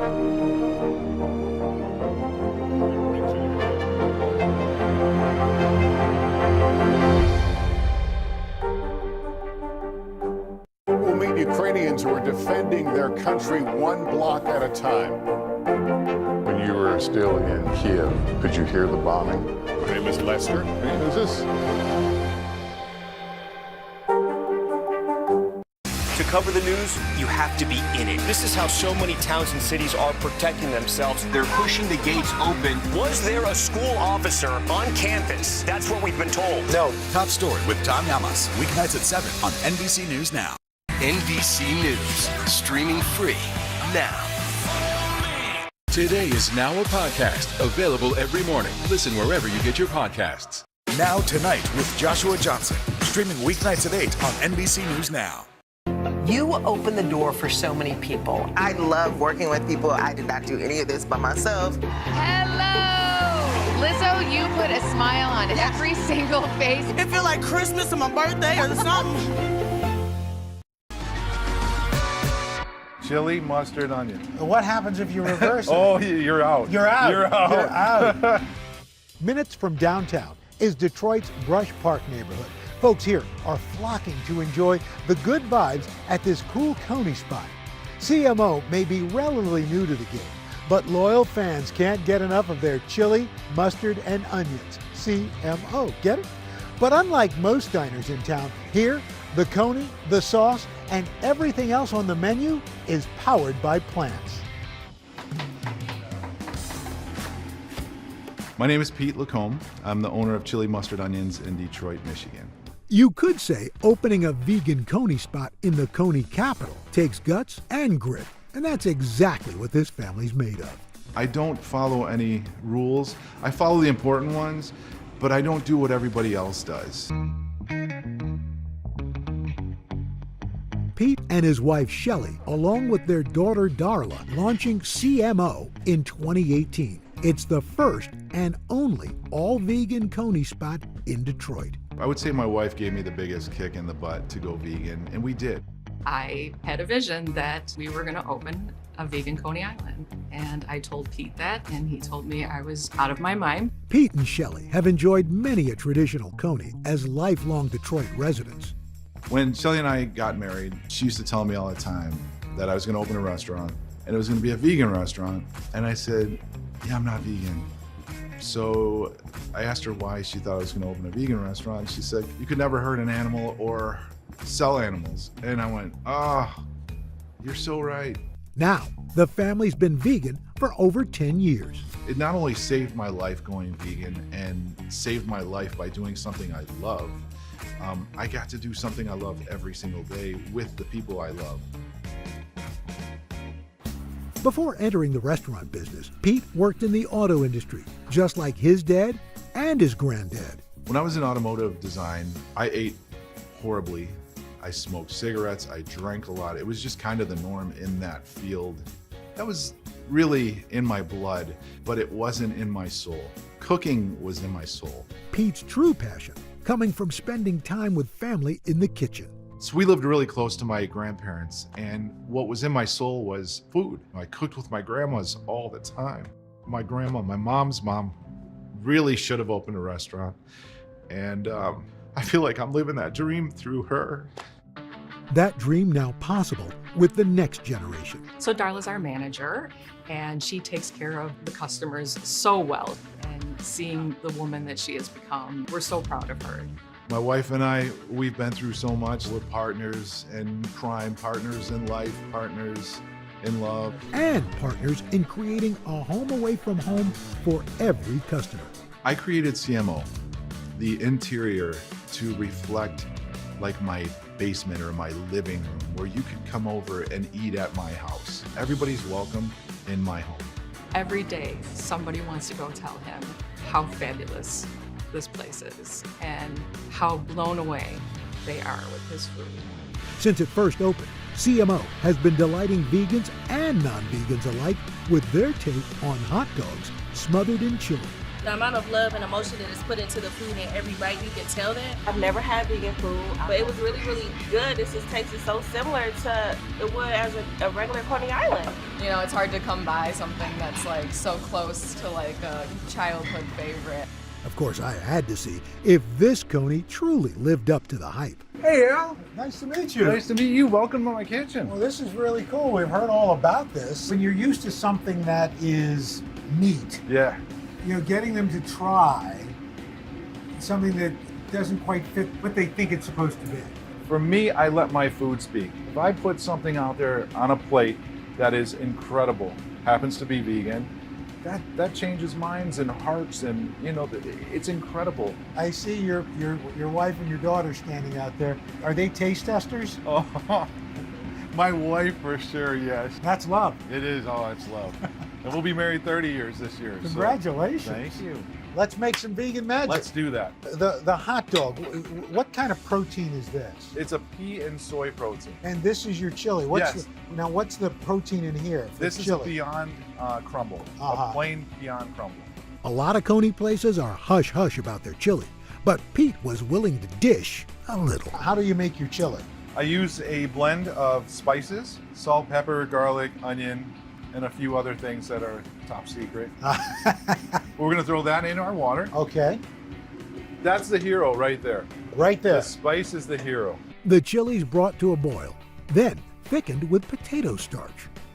It was time to try my first vegan Coney. That's a healthy ladle. It is. I usually do a little more than that. Wow. So, yeah. Do a lot of onions. Here they are. Let's give it a shot. That's really good. Especially the chili. Thank you. How long did you have to work on the chili recipe? You know, I hit it right on the head when we first went vegan, and then I didn't write it down. So then it took me about a year after that to really nail it down. But even with a winning recipe, times have been tough for CMO. What was the pandemic like for you guys? it hit us extremely hard, and we're still struggling and fighting, and there's no quit in us, but it's been tough. Yeah. How's the future look for you? I really don't know. We're trying. We're working every day, but I don't know what the future holds. I really don't. If it's based on the taste of that, your future's bright, my friend. Thank you so much. That is good. Thanks so much. Wow. The history behind Detroit's Coney dog is truly an all-American tale, from the Greek immigrants who borrowed the name to a mashup of traditional flavors with a boardwalk staple. And now, there's a whole generation of locals who are ensuring that this regional hot dog is here to stay.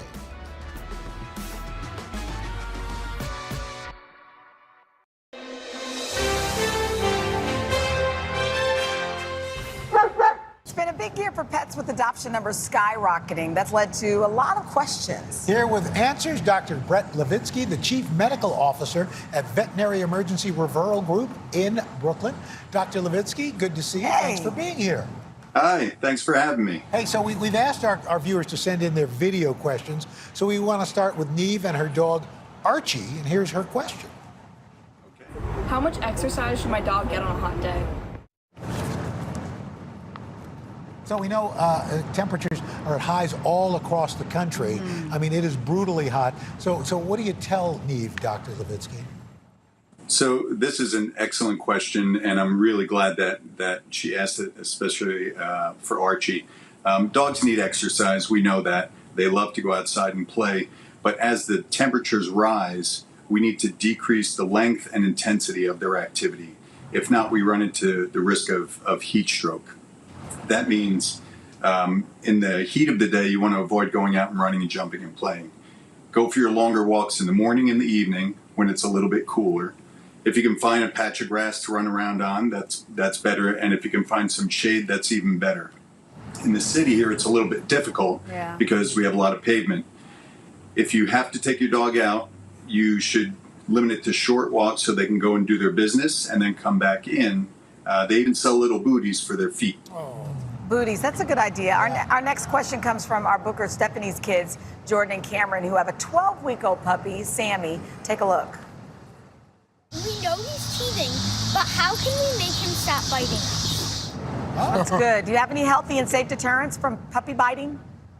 That is a great question. My brother and his family had gotten a puppy and asked me the same question. So we have to remember that puppies will chew and bite for a couple different reasons. One is that they're teething.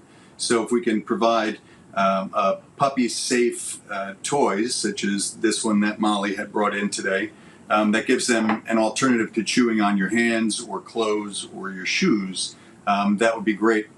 The other reason they chew is that's how they play with their siblings and their mom.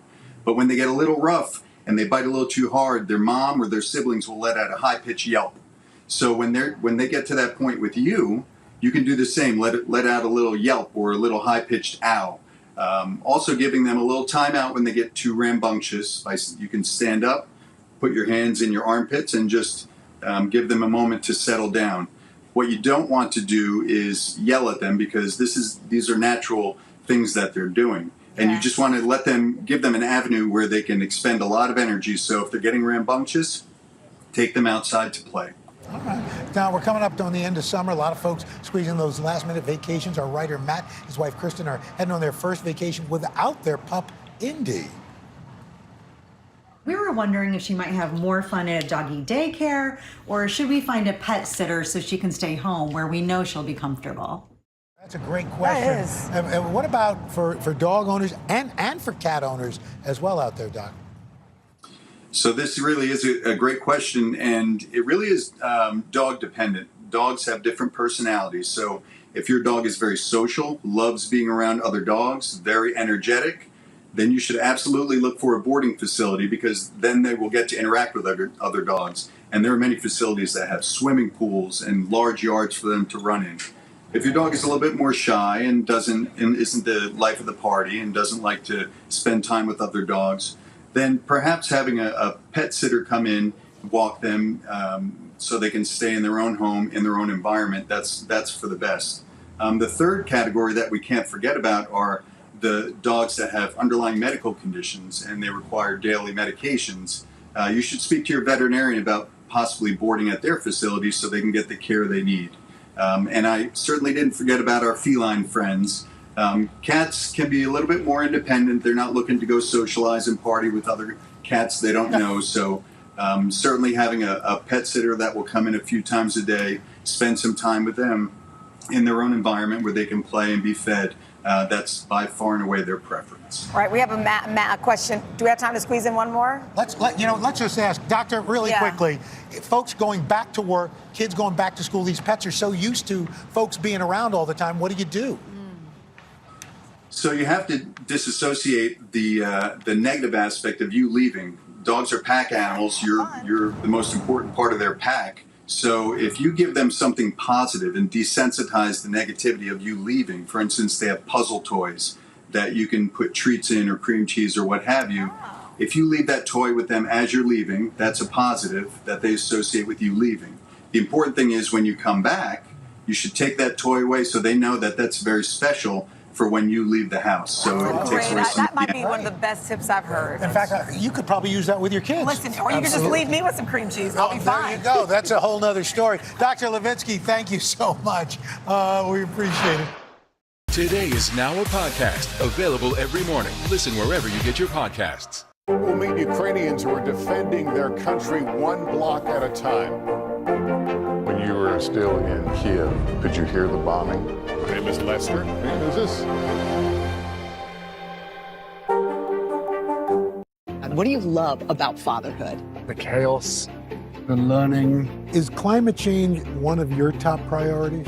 What's your message to girls who want to make a difference in their own communities? Believe in yourself. Live from Ukraine, from Uvalde, Texas, from Mayfield, Kentucky. To cover the news, you have to be in it. This is how so many towns and cities are protecting themselves. You can actually see they're pushing the gates open. Was there a school officer on campus? That's what we've been told. No, do you remember any tornado as bad as this one? You look at this and you're thinking, we're not going to have power for weeks, if not months. Exactly. Every night, it's your news playlist. Top Story with Tom Llamas. Weeknights at 7 on NBC News Now. Hi, everybody. Good morning. Welcome to Today. This is so healthy. Doesn't it just feel good to be back to school? It does. Start today. Now Tonight with Joshua Johnson. Streaming weeknights at 8 on NBC News Now. For breaking news in our changing world, download the NBC News app. All right, so if you've got a furry friend at home who's maybe a little too furry, you might want to check out this. And we're not talking about our husbands. Donna got up with one of the country's top dog groomers, Jess Rona. Yes, you could say Jess is one of Hollywood's hottest hairstylists. So I asked her to share some of her best dog grooming tips as she embarks on her new reality competition show, Hot Dog. Take a look. Let's talk haircut. I want to see something fun and funky. Have fun with it, but I'll be watching. Jess, I'd like to start off with a quote Katy Perry said about you. She said, Jess Rona is to dogs as Vidal Sassoon is to the bob cut. I mean, it's still so surreal. I cannot believe that she said that. As an A-list dog groomer, Jess Rona is making the pups of Tinseltown a little more glam. But her life in La La Land started out a little differently. I wanted to be an actress and pursue that, and I was like, oh, well, maybe I could bathe dogs and also pursue acting. And so I just started to bathe the dogs. I was lucky enough to have mentors train me over the years. And, 20 years later, here I am. It's crazy. What was the moment where you turned that side hustle into a booming business? When I started making these videos of dogs blowing in the wind in slow-mo to music. And it really honestly happened at a low moment in my life. I got fired from a job and I was just kind of like, I need a creative outlet. I was blow drying a Pekingese named Noodle and her ears flew up in the air right as the music hit. And I was like, oh, this is a moment. Jess took that moment and ran with it. She started her own grooming business in 2014 and now has nearly 200,000 Instagram followers. And the once aspiring actress is now executive producer and star of the new HBO Max reality show, Hot Dog. I think she's a star. Oh, she is definitely a star. Yeah, great job. Thank you. So Hot Dog is a joy-filled grooming competition show where in each episode, 3 groomers go compete to win the best in show, which is $10,000. It's a lot of fun and it spreads joy to the world. And that was our big goal in making this show. What is the craziest look you've ever given a dog? I dyed an entire dog a sunset before. It's vegan dye.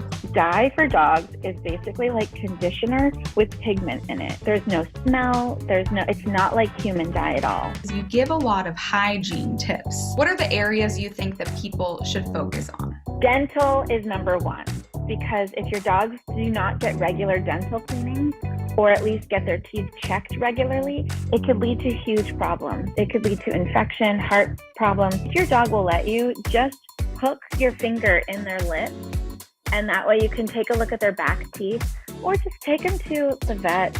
So we asked our viewers what questions they had for Jess. So Beth wrote in about having trouble trimming the fur on the underside of her pup's paws. What tips do you have for Beth? That looks like a doodle. For trimming the paws, I highly recommend investing in a pair of cordless clippers. Just skim over the top of the pads. Your dog needs a little fluff in there to protect their feet when they go for walks.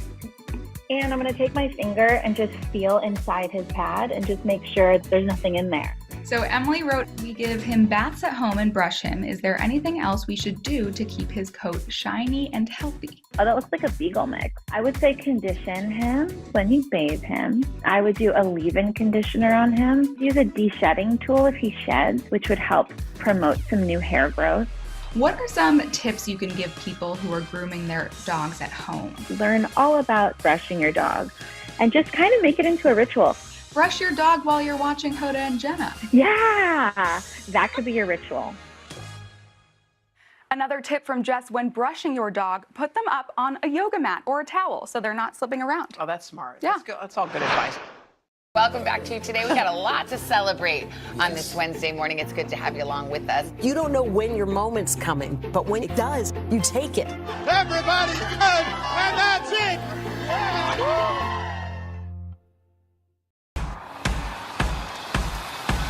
News is happening now. Look at what's making headlines around the world. Right now on Morning News Now. We're coming on the air with breaking news. And this is a significant moment. Whenever it happens, wherever you are, NBC News, streaming free now. For breaking news in our changing world, download the NBC News app. And what do you love about fatherhood? The chaos, the learning. Is climate change one of your top priorities? What's your message to girls who want to make a difference in their own communities? Believe in yourself.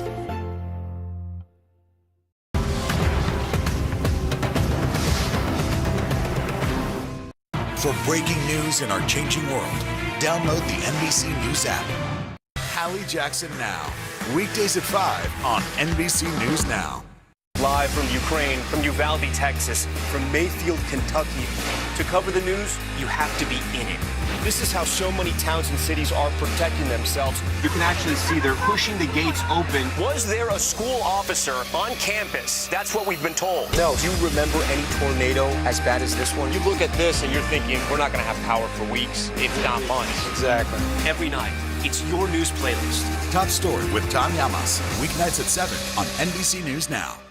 Top Story with Tom Llamas, weeknights at 7 on NBC News Now. For breaking news in our changing world, download the NBC News app.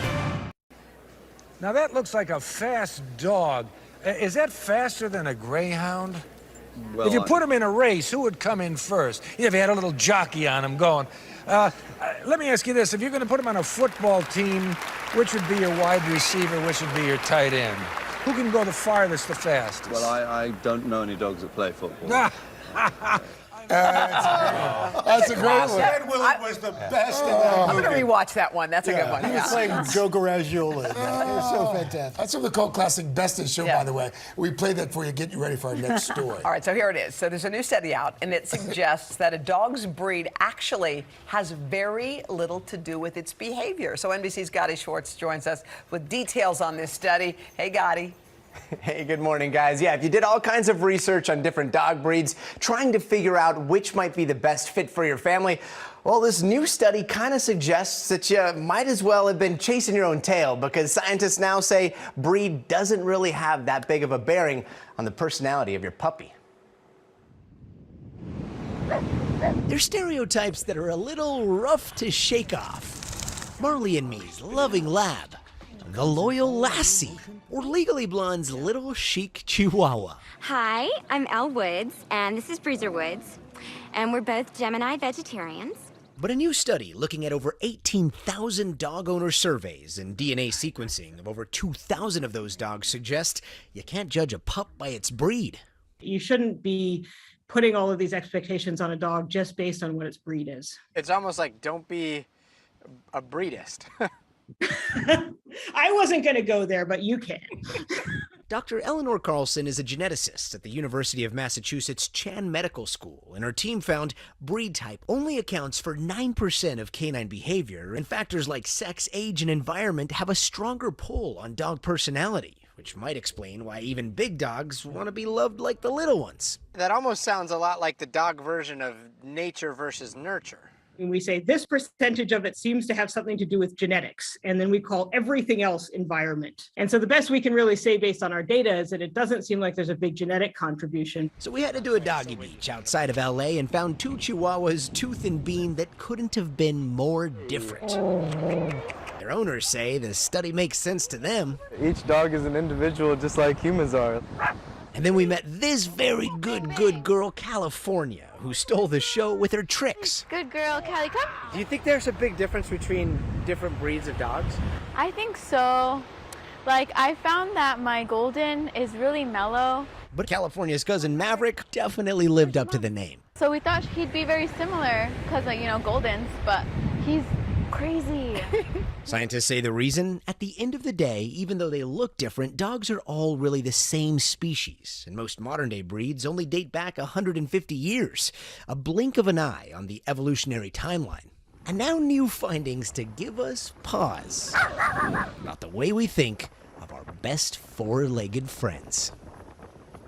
Okay, now, full disclosure on the question a lot of you might be asking at home. We wanted to know too, and yes, Dr. Carlson is a cat person. She says she has 3 cats. She's actually never owned a dog in her entire life, but she also points out that makes her even more objective in that research, and of course she made sure that there were dog people on her team as well.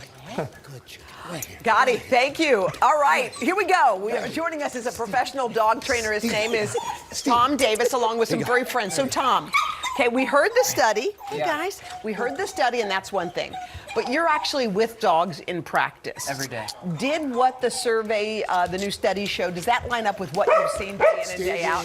Yeah, I think absolutely. We talk a lot about nature versus nurture. Yeah. Right? I've seen some dogs go for some really bad situations into really good situations, and their owners come out on top because of their nurture to the dog. So it's nurture, okay. Yeah. All right, let's talk about the personalities and that nature versus nurture. Give me the percentage, like what plays in. Well, I think it's a huge percentage. I always tell people, you're gonna get a German Shepherd, and that German Shepherd may be different from the next one that you see, but the German Shepherd's always gonna be a big dog. Okay. So when we talk about the different genetics and the behavior, that may vary, but the size is gonna stay the same for the most part. Good question. You know, so many people talk about breeds, but what other things should you be looking for when it comes to personality of a dog? Just like Hoda and I were just saying, it's a lot about the size of the dog, the exercise of the dog. So if you get a Great Dane, the difference of the Great Dane may be different from the other Great Dane, but it's still going to be a huge Great Dane. Whereas Gatsby here is perfect for Exactly. It's always going to be a small dog. You know, what can we do as owners as we all try to wrangle these pets here to make them more friendly? I noticed this one, Freya, it is friendly. Seems to love Craig's jeans for some reason. I don't know why.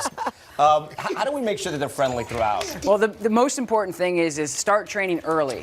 One of the biggest mistakes I see a lot of people make is they wait for there to be a problem. Yeah. And I always tell people, as soon as you get your dog, start the training process early. That's the most important thing.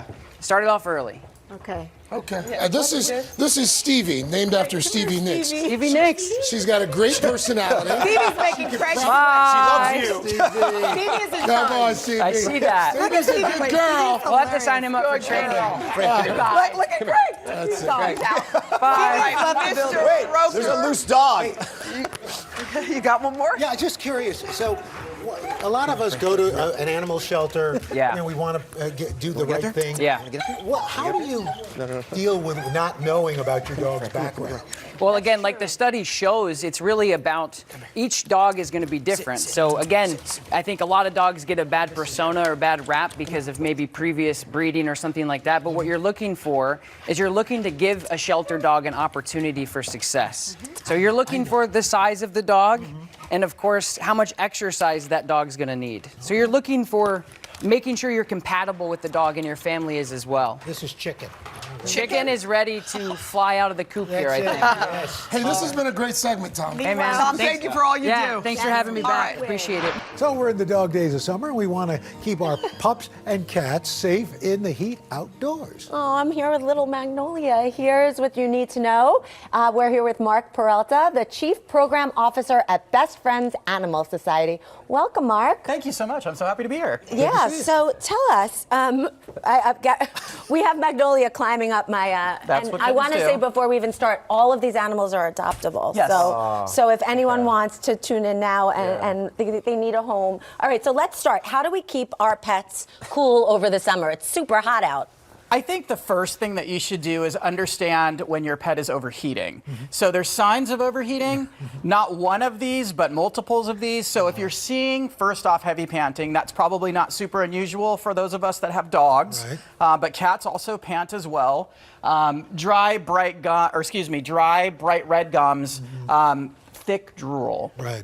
Vomiting, diarrhea, wobbly legs. If you're having combinations of these, it's a warning sign. So obviously you want to keep them cool, but you also have to keep them hydrated, just like us. Hydration is really important. Hugely important, and there's things that you can do. I think it's good to know that if water's a little too warm, a lot of pets won't drink it. So you really want to make sure that you're keeping bowls in shaded areas, or you can do something like this. This is just an example of a frosted bowl where you can keep you actually have products that help you keep your water cool and fresh, and that's really important in the summer. Is there an amount of water, like per size, that they should be drinking? I mean, they'll always drink kind of differently. If you're noticing they're not drinking at all, that's a warning sign. Also, if you have little pools, and we're going to get to that in a minute, sometimes pets can drink too much too, so you want to monitor it, but not really. And you just want to make sure that you're keeping it fresh too, so it's not all day or the same water every day. Okay. All right, moving on here. So we also have, because you don't really think about, can we address what happened to Magnolia? Yeah, Magnolia you were wearing was not, Magnolia, and now Magnolia's disappeared. I gave Magnolia back because I felt like she was a little TV shy. Oh. So, there you go. You want some action. Okay, so tell us in the meantime. You know, you never think about paws. And in New York City, the sidewalk gets so hot, and you see people walking their dogs with these, and they look ridiculous, but they actually do work. Yeah, I mean, this is the most important thing to me. Hot surfaces are really bad for pets, and it can be sand or it's pavement.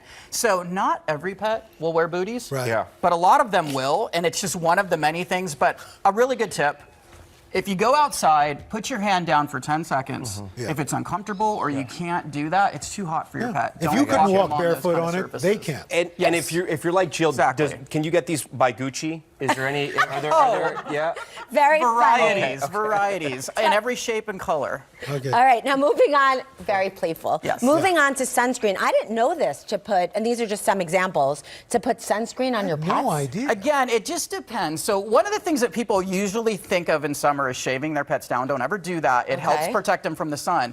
But some pets have white fur or thin fur, so just like us, they can sunburn. What you want to do, like any pet, you never know how they're going to react, their skin's going to react. So maybe take a dabble, put it down. But here's some examples of different things, but there is pet sunscreening, and it's good to do. News is happening now. Look at what's making headlines around the world. We're coming on the air with breaking news. This is a significant moment. Whenever it happens, wherever you are, NBC News, streaming free now. Top Story with Tom Llamas. Weeknights at 7 on NBC News Now. What do you love about fatherhood? The chaos, the learning. Is climate change one of your top priorities? What's your message to girls who want to make a difference in their own communities? Believe in yourself. We'll meet Ukrainians who are defending their country one block at a time. When you were still in Kiev, could you hear the bombing? My name is Lester. Who's this?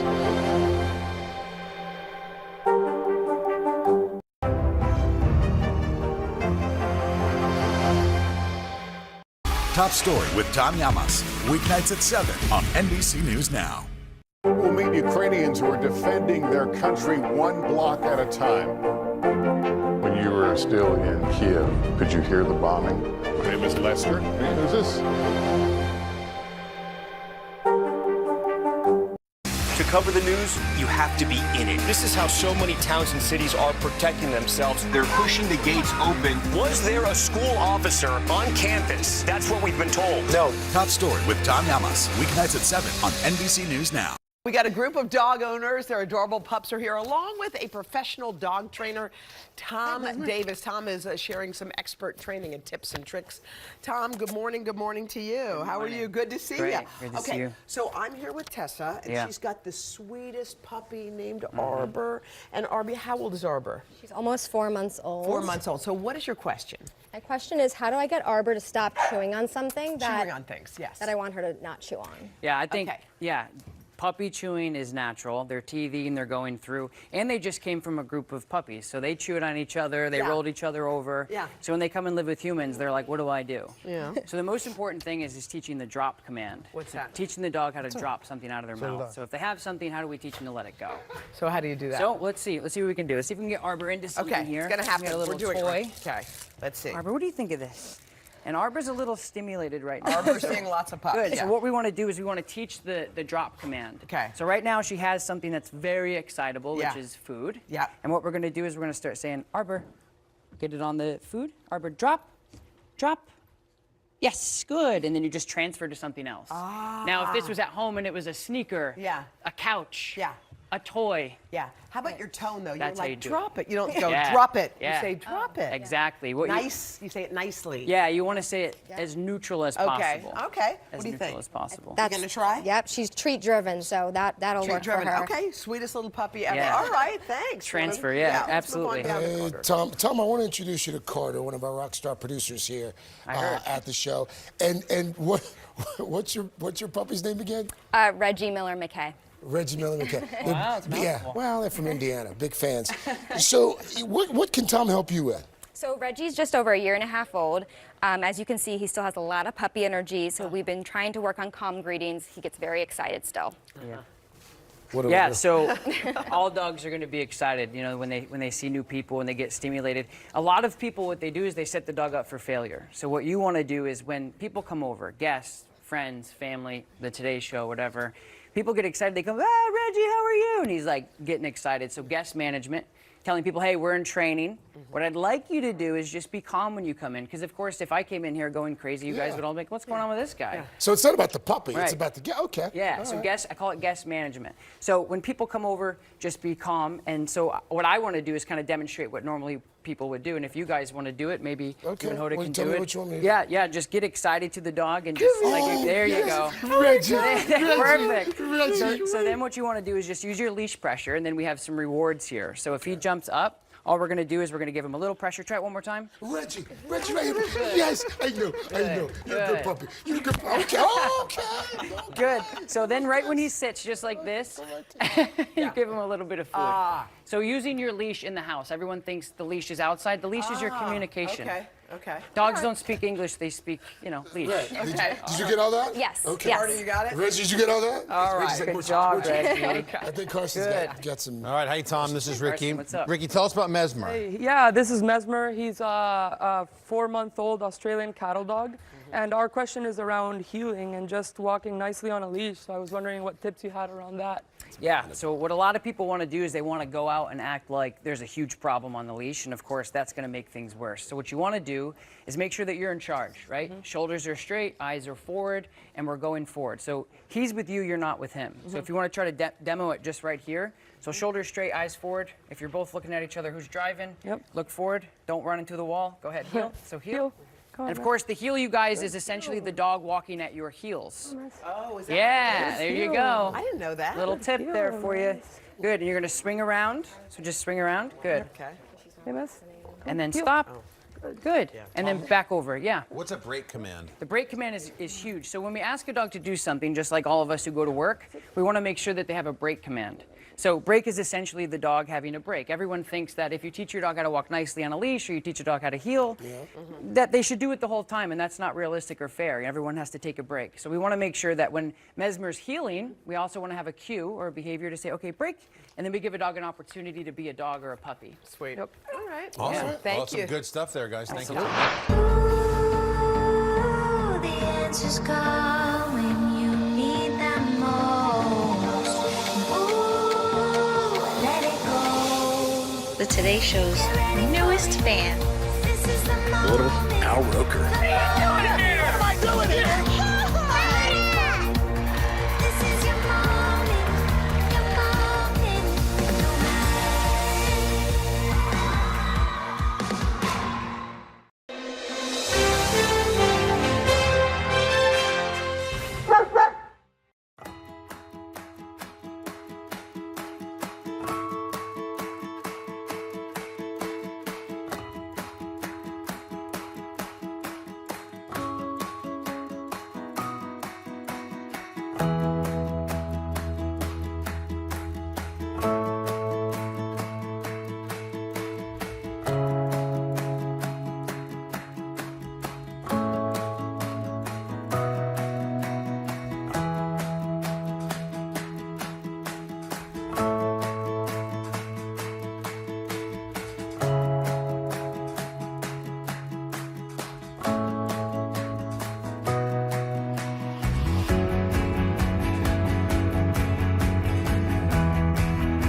These days, it feels like the news never stops. So let's get into it. What's happening right now, what it all means for you for an hour every day. It can be hard to keep up, so let's get started together. Hallie Jackson Now, weekdays at 5 on NBC News Now.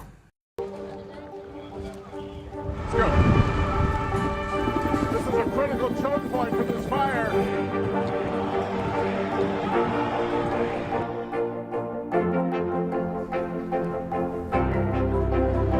And good evening from New Orleans. Nice to really spend some time with you. Appreciate it.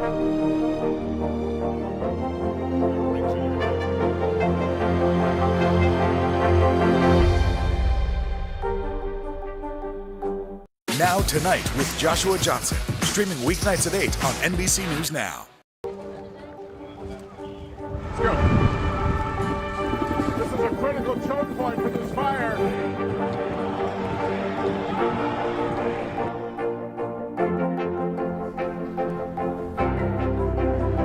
And good evening from New Orleans. Nice to really spend some time with you. Appreciate it.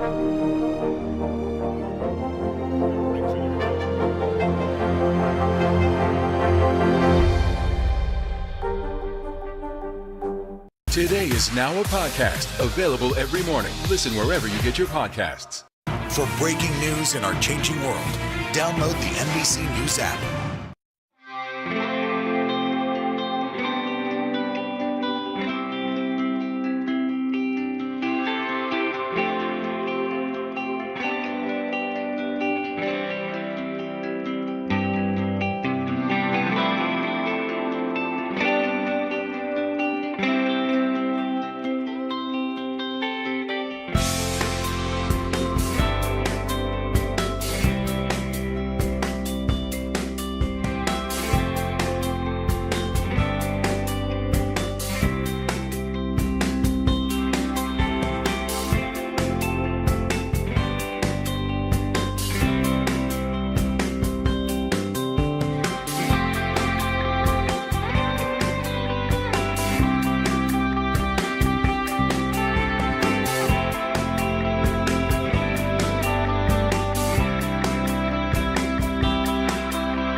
Top Story with Tom Llamas. Weeknights at 7 on NBC News Now.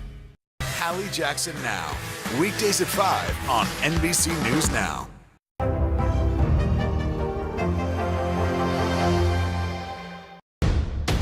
The day's biggest political stories with trusted insight now and expert analysis now. A daily look at the politics behind the headlines. Meet the Press Now, streaming weekdays at 4 p.m. on NBC News Now. Let's go. This is a critical choke point for this fire.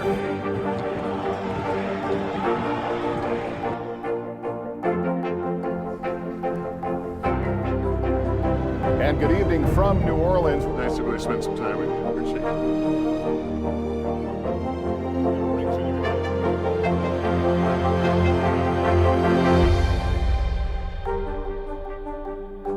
Welcome back to Today. We got a lot to celebrate on this Wednesday morning. It's good to have you along with us. You don't know when your moment's coming, but when it does, you take it.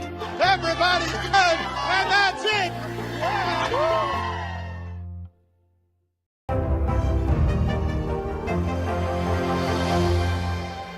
We'll meet Ukrainians who are defending their country one block at a time. When you were still in Kiev, could you hear the bombing? My name is Lester. Who's this? Top Story with Tom Llamas. Weeknights at 7 on NBC News Now.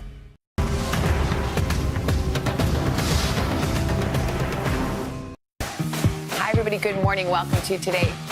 This is so healthy. Doesn't it just feel good to be back to school? It does. Yes. Start today.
Every pet is different. The one thing they have in common is you. The need to find not just a home, but family. Whether you adopt or donate, you can help clear the shelters. Visit cleartheshelters.com for more. Hallie Jackson Now. Weekdays at 5 on NBC News Now.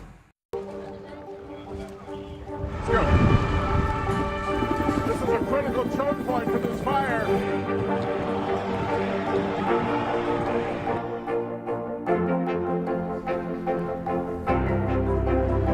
And good evening from New Orleans. Nice to really spend some time with you. Appreciate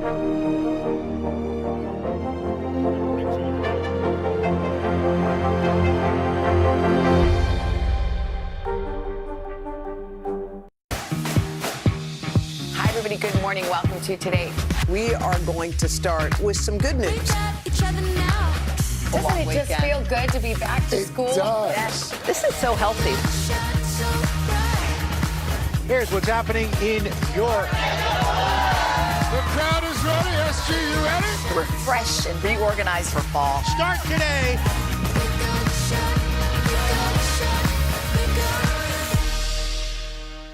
For breaking news in our changing world, download the NBC News app. Welcome back to Today. We got a lot to celebrate on this Wednesday morning. It's good to have you along with us. You don't know when your moment's coming, but when it does, you take it. Everybody's good, and that's it. Now Tonight with Joshua Johnson. Streaming weeknights at 8 on NBC News Now.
son. What do you love about fatherhood? The chaos, the learning. Is climate change one of your top priorities? What's your message to girls who want to make a difference in their own communities? Believe in yourself. We'll meet Ukrainians who are defending their country one block at a time. When you were still in Kiev, could you hear the bombing? My name is Lester. Who's this? These days, it feels like the news never stops. So let's get into it. What's happening right now, what it all means for you for an hour every day. It can be hard to keep up, so let's get started together. Hallie Jackson Now, weekdays at 5 on NBC News Now. Top Story with Tom Llamas, weeknights at 7 on NBC News Now. For breaking news in our changing world, download the NBC News app.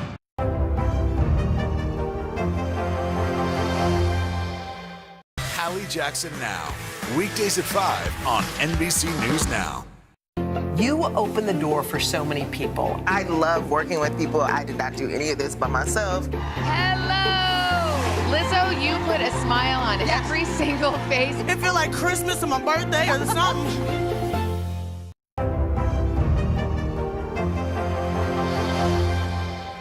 Today is now a podcast, available every morning. Listen wherever you get your podcasts.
Every pet is different. The one thing they have in common is you, the need to find not just a home, but family. Whether you adopt or donate, you can help clear the shelters. Visit cleartheshelters.com for more information. NBC News, streaming free now. To cover the news, you have to be in it. This is how so many towns and cities are protecting themselves. They're pushing the gates open. Was there a school officer on campus? That's what we've been told. No. Top Story with Tom Yamas. Weeknights at 7 on NBC News Now.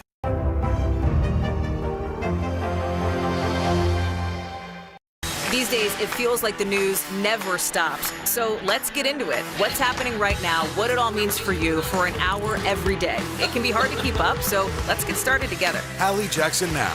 Weekdays at 5 on NBC News Now. We'll meet Ukrainians who are defending their country one block at a time. When you were still in Kiev, could you hear the bombing? My name is Lester. Who's this? These days, it feels like the news never stops. So let's get into it. What's happening right now, what it all means for you for an hour every day. It can be hard to keep up, so let's get started together. Hallie Jackson Now. Weekdays at 5 on NBC News Now. Live from Ukraine, from Uvalde, Texas, from Mayfield, Kentucky. To cover the news, you have to be in it. This is how so many towns and cities are protecting themselves. You can actually see they're pushing the gates open. Was there a school officer on campus? That's what we've been told. No. Do you remember any tornado as bad as this one? You look at this and you're thinking, we're not going to have power for weeks, if not months. Exactly. Every night, it's your news playlist. Top Story with Tom Yamas. Weeknights at 7 on NBC News Now.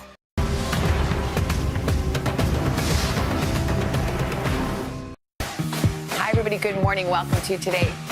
This is so healthy. Doesn't it just feel good to be back to school? It does. Start today.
breaking news in our changing world, download the NBC News app.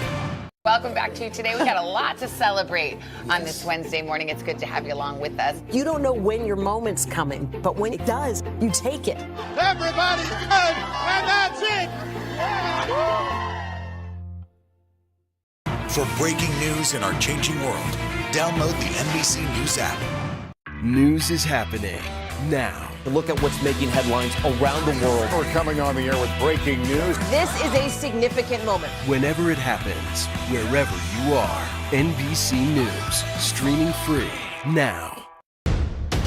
The day's biggest political stories with trusted insight now and expert analysis now. A daily look at the politics behind the headlines. Meet the Press Now, streaming weekdays at 4 p.m. on NBC News Now. To cover the news, you have to be in it. This is how so many towns and cities are protecting themselves. They're pushing the gates open. Was there a school officer on campus? That's what we've been told. No. Top Story with Tom Llamas, weeknights at 7 on NBC News Now. Top Story with Tom Llamas, weeknights at 7 on NBC News Now. These are our missing daughters and sons. We need anyone who saw something to come forward. She was wearing a black jacket, a black top. I'm gonna bring my son home alive. Dateline, Missing in America.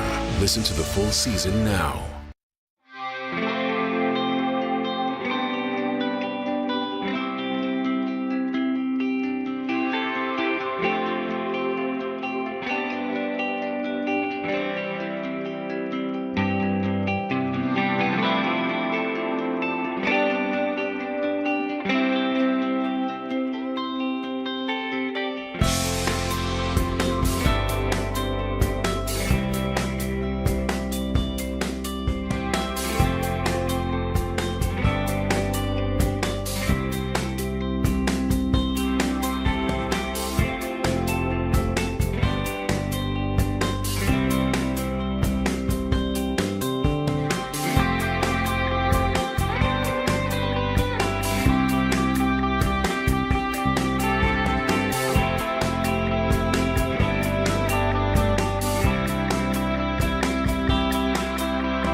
so excited.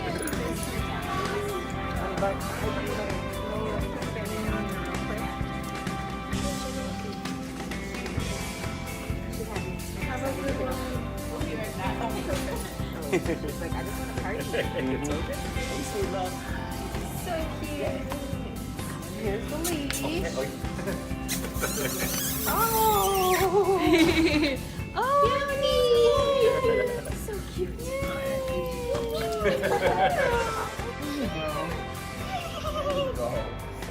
Good dog.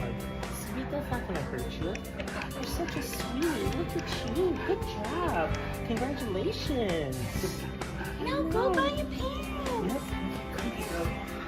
Oh my goodness gracious. What a little cute.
will meet Ukrainians who are defending their country one block at a time.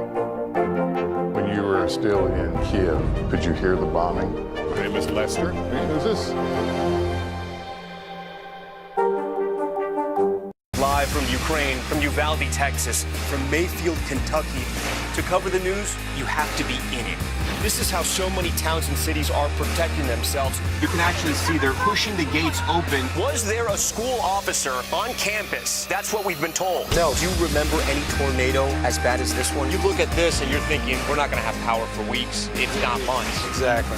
Every night, it's your news playlist. Top Story with Tom Yamas, weeknights at 7 on NBC News Now.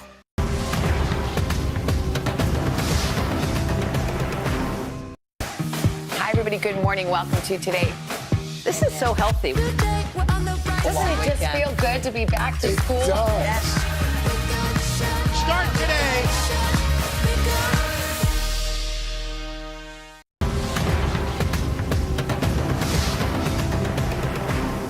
NBC News, streaming free now. These are our missing daughters and sons. We need anyone who saw something to come forward. She was wearing a black jacket, a black top. I'm gonna bring my son home alive. Dateline Missing in America. Listen to the full season now.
Every pet is different. The one thing they have in common is you. The need to find not just a home, but family. Whether you adopt or donate, you can help clear the shelters. Visit cleartheshelters.com for more information. Welcome back to you today. We got a lot to celebrate on this Wednesday morning. It's good to have you along with us. You don't know when your moment's coming, but when it does, you take it. Everybody's good, and that's it. And what do you love about fatherhood? The chaos, the learning. Is climate change one of your top priorities? What's your message to girls who want to make a difference in their own communities? Believe in yourself. Now Tonight with Joshua Johnson, streaming weeknights at 8 on NBC News Now. And what do you love about fatherhood? The chaos, the learning. Is climate change one of your top priorities? What's your message to girls who want to make a difference in their own communities? Believe in yourself. NBC News, streaming free now. Today is now a podcast, available every morning. Listen wherever you get your podcasts.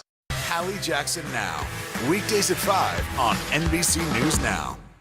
These are our missing daughters and sons. We need anyone who saw something to come forward. She was wearing a black jacket, a black top. I'm going to bring my son home alive. Dateline Missing in America. Listen to the full season now. Hallie Jackson Now, weekdays at 5 on NBC News Now.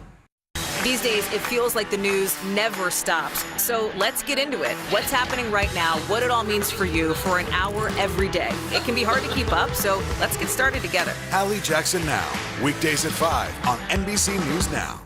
Hi, everybody. Good morning. Welcome to today. This is so healthy. Doesn't it just feel good to be back to school? It does. Start today. NBC News, streaming free now.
everybody. Good morning. Welcome to today.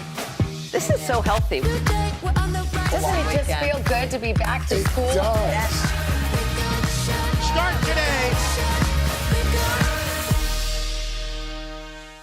These days, it feels like the news never stops. So let's get into it. What's happening right now, what it all means for you for an hour every day. It can be hard to keep up, so let's get started together. Hallie Jackson Now, weekdays at 5 on NBC News Now.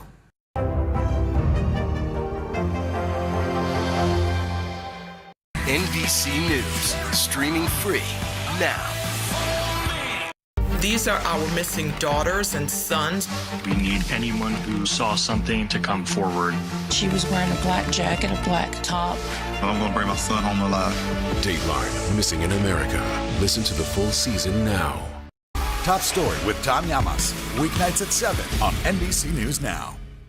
To cover the news, you have to be in it. This is how so many towns and cities are protecting themselves. They're pushing the gates open. Was there a school officer on campus? That's what we've been told. No. Top Story with Tom Llamas, weeknights at 7 on NBC News Now.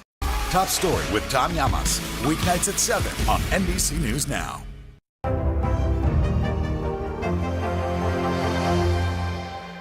NBC News, streaming free now.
Hello there, Today All Day fam. We're so happy you're joining us. Happy to see you on this Friday. Yes, you're watching our little digital show. It's called Today in 30. After we close out the week with another big show, we started with those new details that are being released on the FBI search of Donald Trump's Florida home. Kristen Walker has a full report on that. Yeah, and then anticipation is building at the Kennedy Space Center. It's an historic launch coming up on Monday. NBC's Tom Costello has all the details to get you ready for the maiden voyage of NASA's first moon rocket in 5 decades. Hard to believe, 50 years. Also, we're going to hear from the star of a Fun Friday concert out on the plaza, Mickey Guyton, the very first black artist to earn a Grammy nomination for Best Country Album. Sounds great. And then Venus and Serena, Chanel and Dylan sat down with the Star Sisters and a slew of other tennis greats as they get ready to take the court at the U.S. Opening. All coming up right now on this episode of Today in 30. We start with that much-awaited first look at the affidavit used to justify the FBI search of Mar-a-Lago. Its release is expected later this morning. Yeah, for the first time since the search 3 weeks ago, we could finally learn what sparked it. NBC's chief White House correspondent Kristen Welker has the latest. Hey, Kristen, good morning. Hi, Hoda and Craig. Good morning to both of you. In just a matter of hours, we could have new information about what led to that unprecedented search of former President Trump's Florida home. It is a high-stakes moment for both Mr. Trump and federal prosecutors, and it all comes as President Biden is back on the campaign trail, intensifying his rhetoric with the midterm elections looming large. Today, Americans will get their first glimpse of the affidavit used to justify that extraordinary search warrant executed by the FBI at Mar-a-Lago, former President Trump's Florida estate. A federal judge in Florida has ordered a redacted copy of the affidavit, including blacked out portions the Justice Department once kept secret, to be made public by noon today. The affidavit is believed to contain critical information about the government's investigation into the alleged mishandling of classified materials at Mar-a-Lago.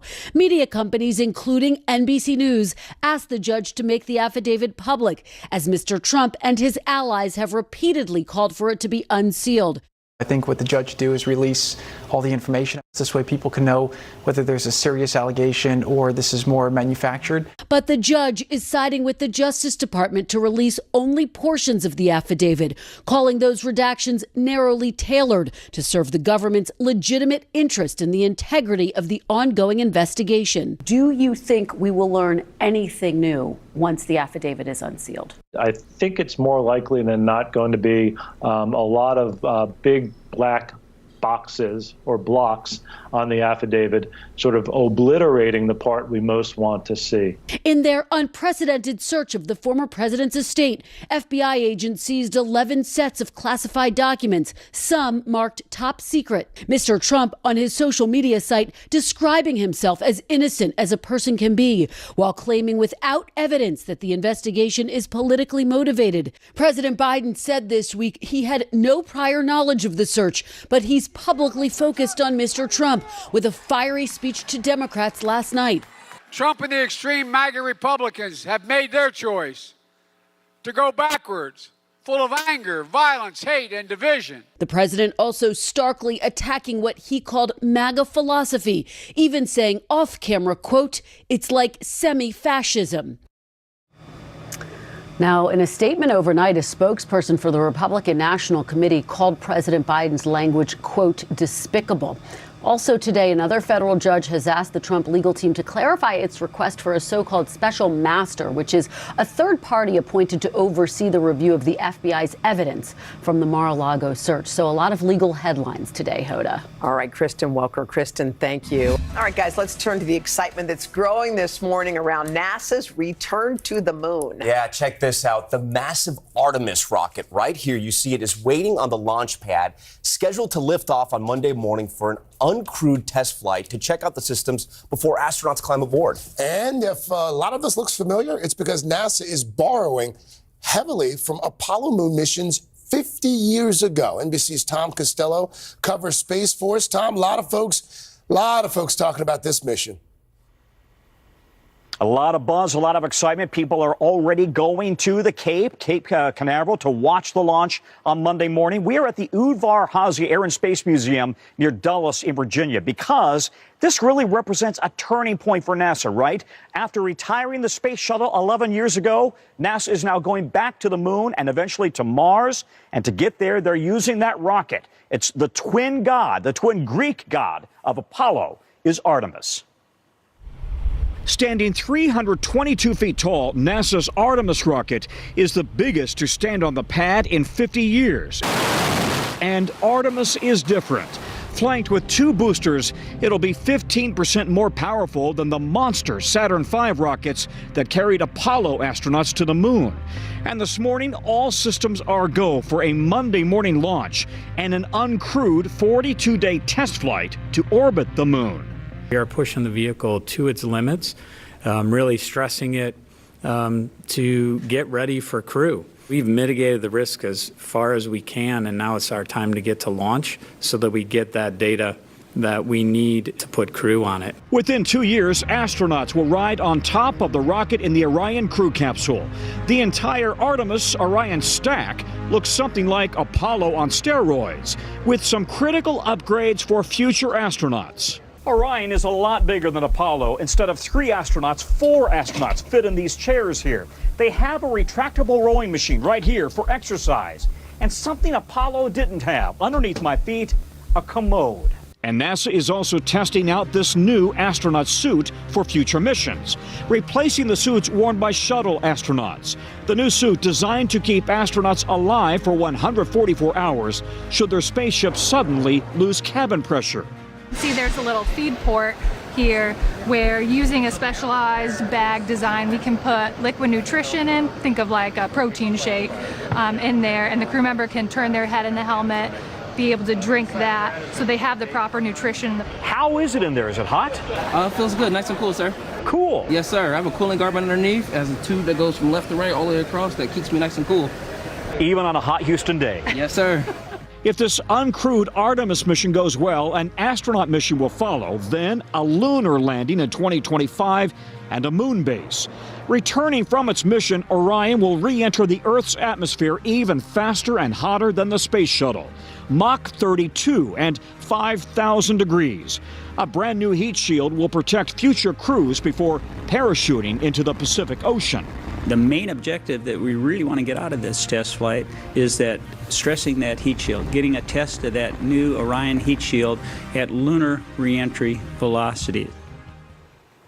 Yeah, Mach 32, that's 32 times the speed of sound, and the temperature is going to be half the temperature of the sun. So that shield has got to hold. And just like Apollo, where they landed in the ocean and then the Navy divers jumped in and got the astronauts out, then eventually pulled that spacecraft up onto the ship, same thing is going to happen with Artemis. So this is, and Orion, I should say, this is going to be really hearkening back to Apollo, but Apollo on steroids, guys. Back Tom, to you. We're so excited. By the way, before we let you go, you mentioned plans of a moon base. Do we know what that would look like, this moon base? Looks like it's going to be on the southern pole of the moon because they want access to water, and they believe that there is water frozen in the ice there.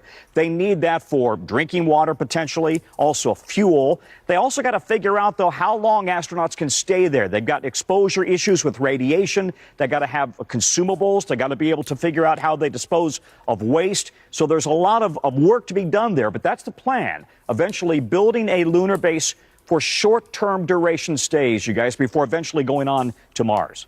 Tom Costello. By the way, I don't know who runs NASA's animation department, but that person deserves a raise. NASA's animations are the best. Thank you, Tom. By the way, folks, be sure to join us on Monday, because if all goes according to plan, we're going to bring you that launch live right That's going to be exciting, really exciting. We've got our news covered, guys. Let's get a morning boost. Babies are so adorable, but sometimes it can be nerve-wracking when someone gives you a newborn to hold. Well, how do you think the baby feels? Well, this little guy looks absolutely terrified. Being held by a 6-year-old sister.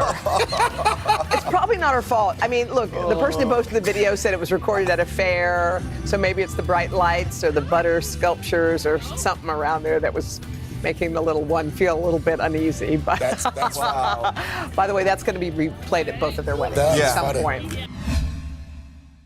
You open the door for so many people. I love working with people. I did not do any of this by myself. Hello! Lizzo, you put a smile on every single face. It feels like Christmas or my birthday or something.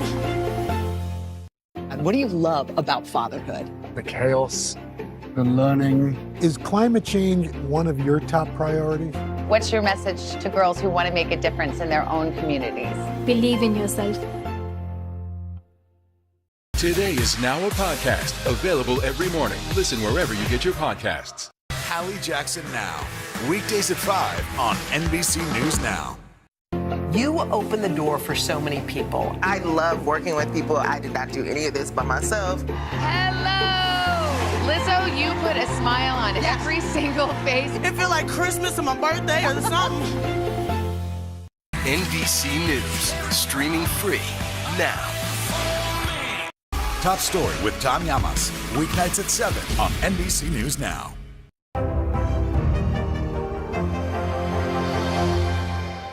To cover the news, you have to be in it. This is how so many towns and cities are protecting themselves. They're pushing the gates open. Was there a school officer on campus? That's what we've been told. No. Top Story with Tom Llamas, weeknights at 7 on NBC News Now. NBC News, streaming free now. Crowd is pumped because we are back as our city concert with Mickey Guyton rolls on. So Mickey's about to perform a brand new song, but before she does that, let's catch up with the 4-time Grammy nominee for a moment. Here's the thing, you got 3 more nominations since you were here the last time. So crazy. You performed at the Super Bowl. Yes. We thought you were having a moment the last time. It's clearly not a moment. It's a movement. I can't believe this is my life, honestly. I think that's why I got emotional looking at my husband, because we've worked so hard for this, and he's just been so supportive of me and this dream. And can we talk about that moment for just 1 second? Because as Craig said, you did perform at the Super Bowl, and that was obviously meaningful. But there was something that happened. You were singing the words to a song you've sung 1,000,000 times. Yes. But looking at your husband and looking at your son did something. What was happening? Well, I wrote that song about him when he was going through some health issues that we couldn't really figure out what they were. And to watch my husband go through that, it was so debilitating for me because I didn't know what to do to help him. And so for him to now be okay, and we figured it out, and now I'm here on the stage with him and now our son, it's just too much. It's too much. He's fine. I know. Yeah. How do you handle doing all this and having an 18-month-old? I mean, I haven't seen him cry. He's been well behaved. I mean, this is awesome. You know, my career started happening in the pandemic. So my son started traveling at 2 months. It takes a village. My mom and dad are here.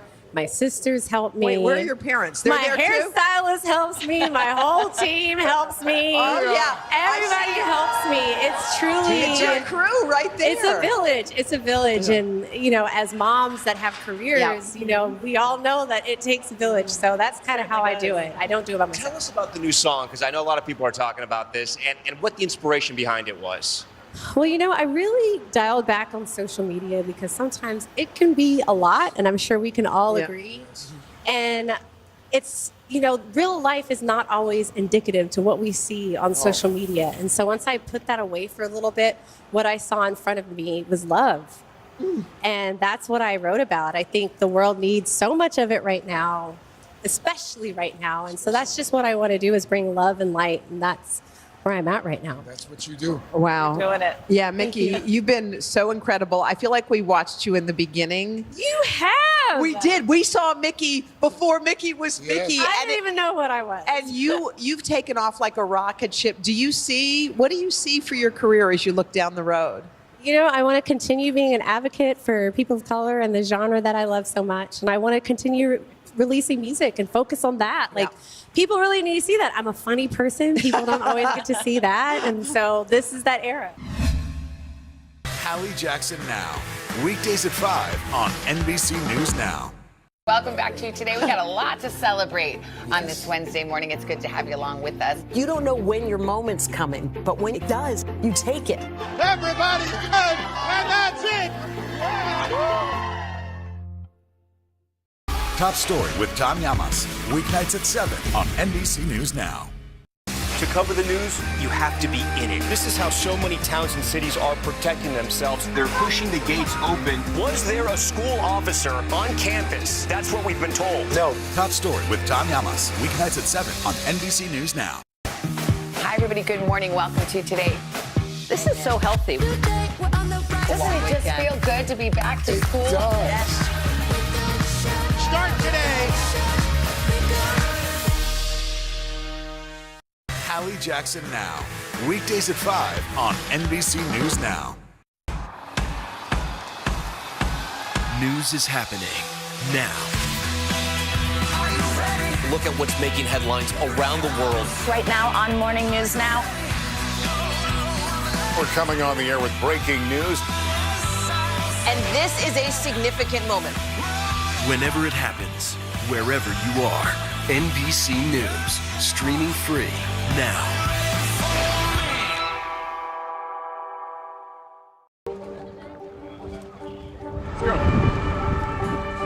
This is a critical choke point for this fire.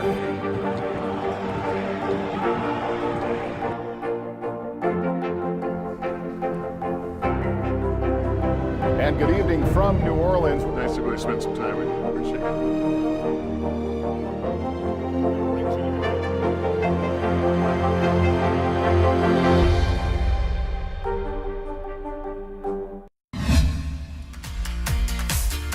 All right, right now, the best tennis players in the world, they're gathering here in New York City for the U.S. Open. And this year, the Open is extra special because it could be our last chance to watch Serena Williams play.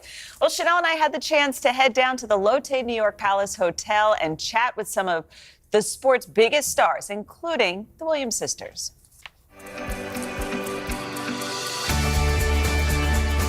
Yesterday, Chanel and I had the chance to talk to some of the biggest names in tennis. Serena Williams, Venus Williams, Rafael Nadal, Naomi Osaka, and Nick Kyrgios. Thank you. It's where Serena, the 23-time Grand Slam champion, opened up about her monumental decision to hang up her racket, announced in the latest issue of Vogue magazine that she would be evolving away from tennis, stepping away from the sport she pioneered since she made her debut on the court nearly 3 decades ago. The U.S. Open be your final tournament? I mean, I don't know. I think so, but, you know, who knows?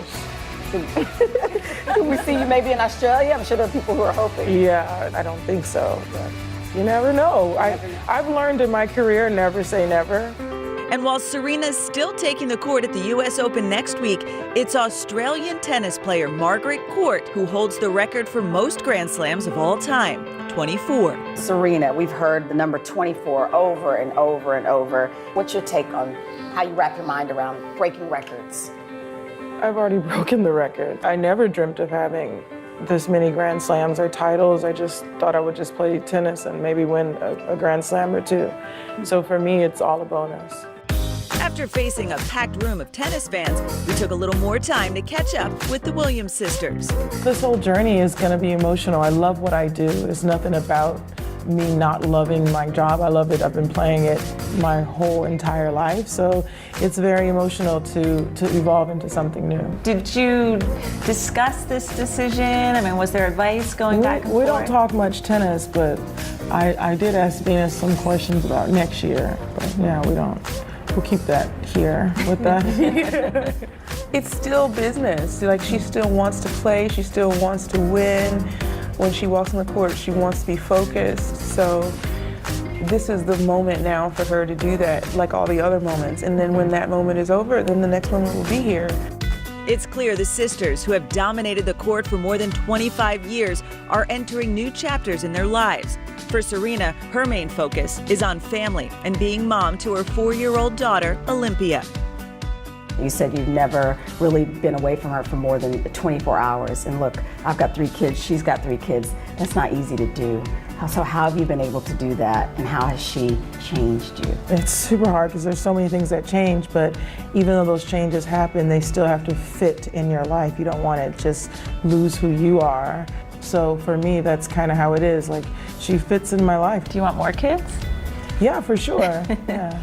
For Venus, the 7-time Grand Slam champion is trying her hand behind the camera, executive producing an upcoming Hallmark movie called, of course, Game, Set, Love. Oh, I'm so excited. The movie is coming out this weekend, so tennis. And tennis, there's all kinds of love. And then there's also love that can happen while you play tennis. Did you get the bug? You want to do more EPing? That's my favorite thing. I definitely love the whole behind the scenes thing. I think Serena does too. And what's that going to be like for you to turn on the Hallmark Channel and watch your sister's creation? It's going to be great, and I'm excited for it. On top of their individual achievements, the Williams sisters have also won 14 Grand Slam doubles titles together. So we wanted to see just how in sync they really were. All right, we gave you these ridiculous paddles, but between the two of you, who is the better cook? What's your specialty? Me? Yeah.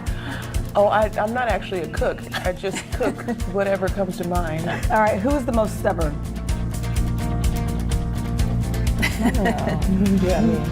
Who's the best gift giver? All right. Here's the thing, you guys, that we were thinking like the Newlywed Game, you've actually picked everything the exact same. We've been together a long time. Yeah, they know each other very, very well. It was so lovely to get the chance to sit down and talk with them. You know, Serena, arguably considered the greatest tennis player of all time, 23 Grand Slam titles being achieved in the Open era. That's the record we were kind of talking about. Either way, Serena's made it clear she has nothing to prove. I mean, she's Serena. She's the GOAT. It was truly incredible to sit down with these tennis legends ahead of the U.S. Open. It starts next week. And, of course, we want to thank the Lotte New York Palace Hotel for hosting the event, bringing these icons together, giving us the opportunity to have a great conversation with them. It was such a great event. You know, as we were watching that, and I said this to you, you forget we watched the Williams sisters grow up in front of our eyes, like over the last 15, 20 years. And perform at the peak of their game. Yes. I mean, it's incredible what they do. Did she say she would have more kids? She really wants more kids. When you talk about her family, her eyes just light up. You know, she goes on little dates with Olympia. She posted that on her Instagram, and it's just, family means everything to her. Yeah, well, that was beautiful. That was great. Yeah. Thank you. Hi, everybody. Good morning. Welcome to Today. This is so healthy. Doesn't it just feel good to be back to school? It does. Start today. For breaking news in our changing world, download the NBC News app.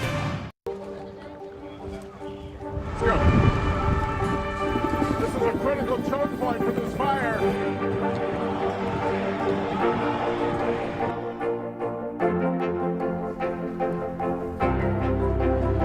And good evening from New Orleans. Nice to really spend some time with you. Appreciate it.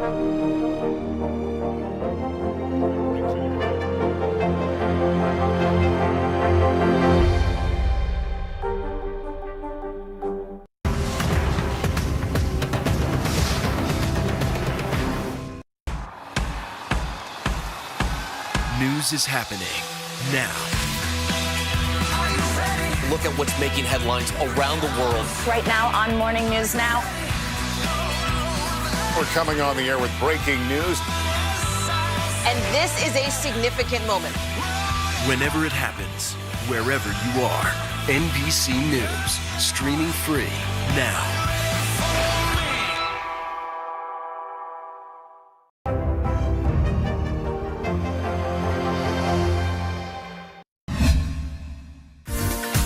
Today, we're all about feeling good as we head into the weekend, and this is a story about women helping women. Yeah, back in 2010, two best friends, their names were Morgan and Vanessa, they started a movement. It's called Girl Trek.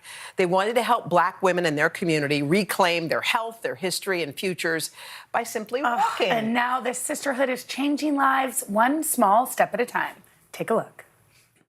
I am Vanessa, daughter of Annette, daughter of Olympia, daughter of Melvina, daughter of Katie, born 1878, Parrish County, Louisiana. And my name is Morgan, daughter of Carol, daughter of Letha, daughter of Willie, daughter of Sarah, born 1849 in Bardstown, Kentucky. Vanessa Garrison and Morgan Dixon opened their 2017 TED Talk, as they've done so many times before, by doing an exercise called Daughters of, a tribute to the strong Black women who came before them. These two women are the founders of Girl Trek, the largest public health movement in the country for Black women. Walking is the single most powerful thing you can do to change your health outcomes.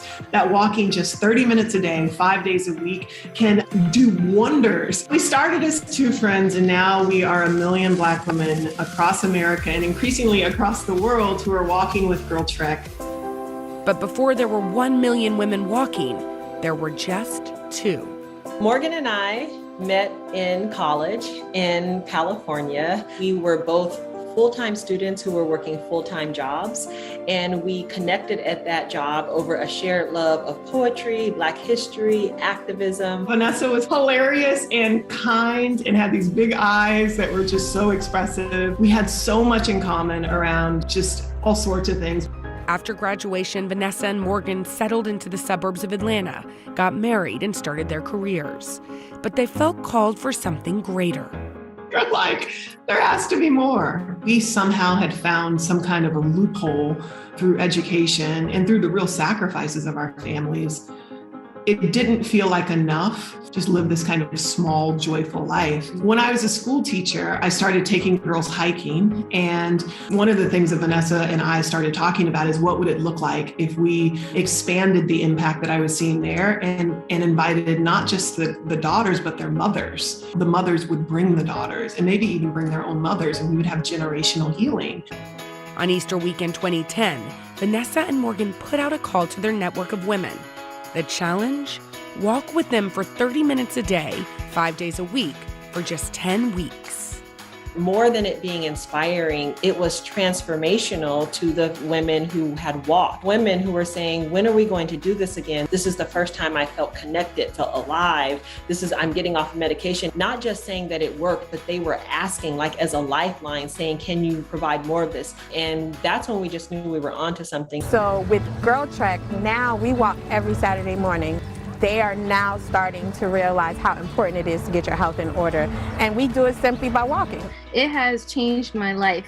As far as having me go for 30-minute walks, I look forward to them every day now. This didn't require a gym membership. It was literally just me making a commitment to my own personal health. And once the endorphins got going, it's hard to stop. We were having these conversations that nobody in the country was having, and we were doing it and giving women a practical way that they could turn their rage, their sadness, their despair, their heartache into real change. And so we became the change makers that we wanted to see in our communities. We're on an incredible mission to increase the life expectancy of Black women by 10 years in 10 years. And boy, that's going to require some sisterhood. I come from a family of sisters and powerful, great women. And my mother always taught us lots of Bible verses, but one of them she taught us was, where 2 or 3 are gathered, that God is in the midst. And I have never felt that more profoundly than being a part of this sisterhood that we call Girl Trek.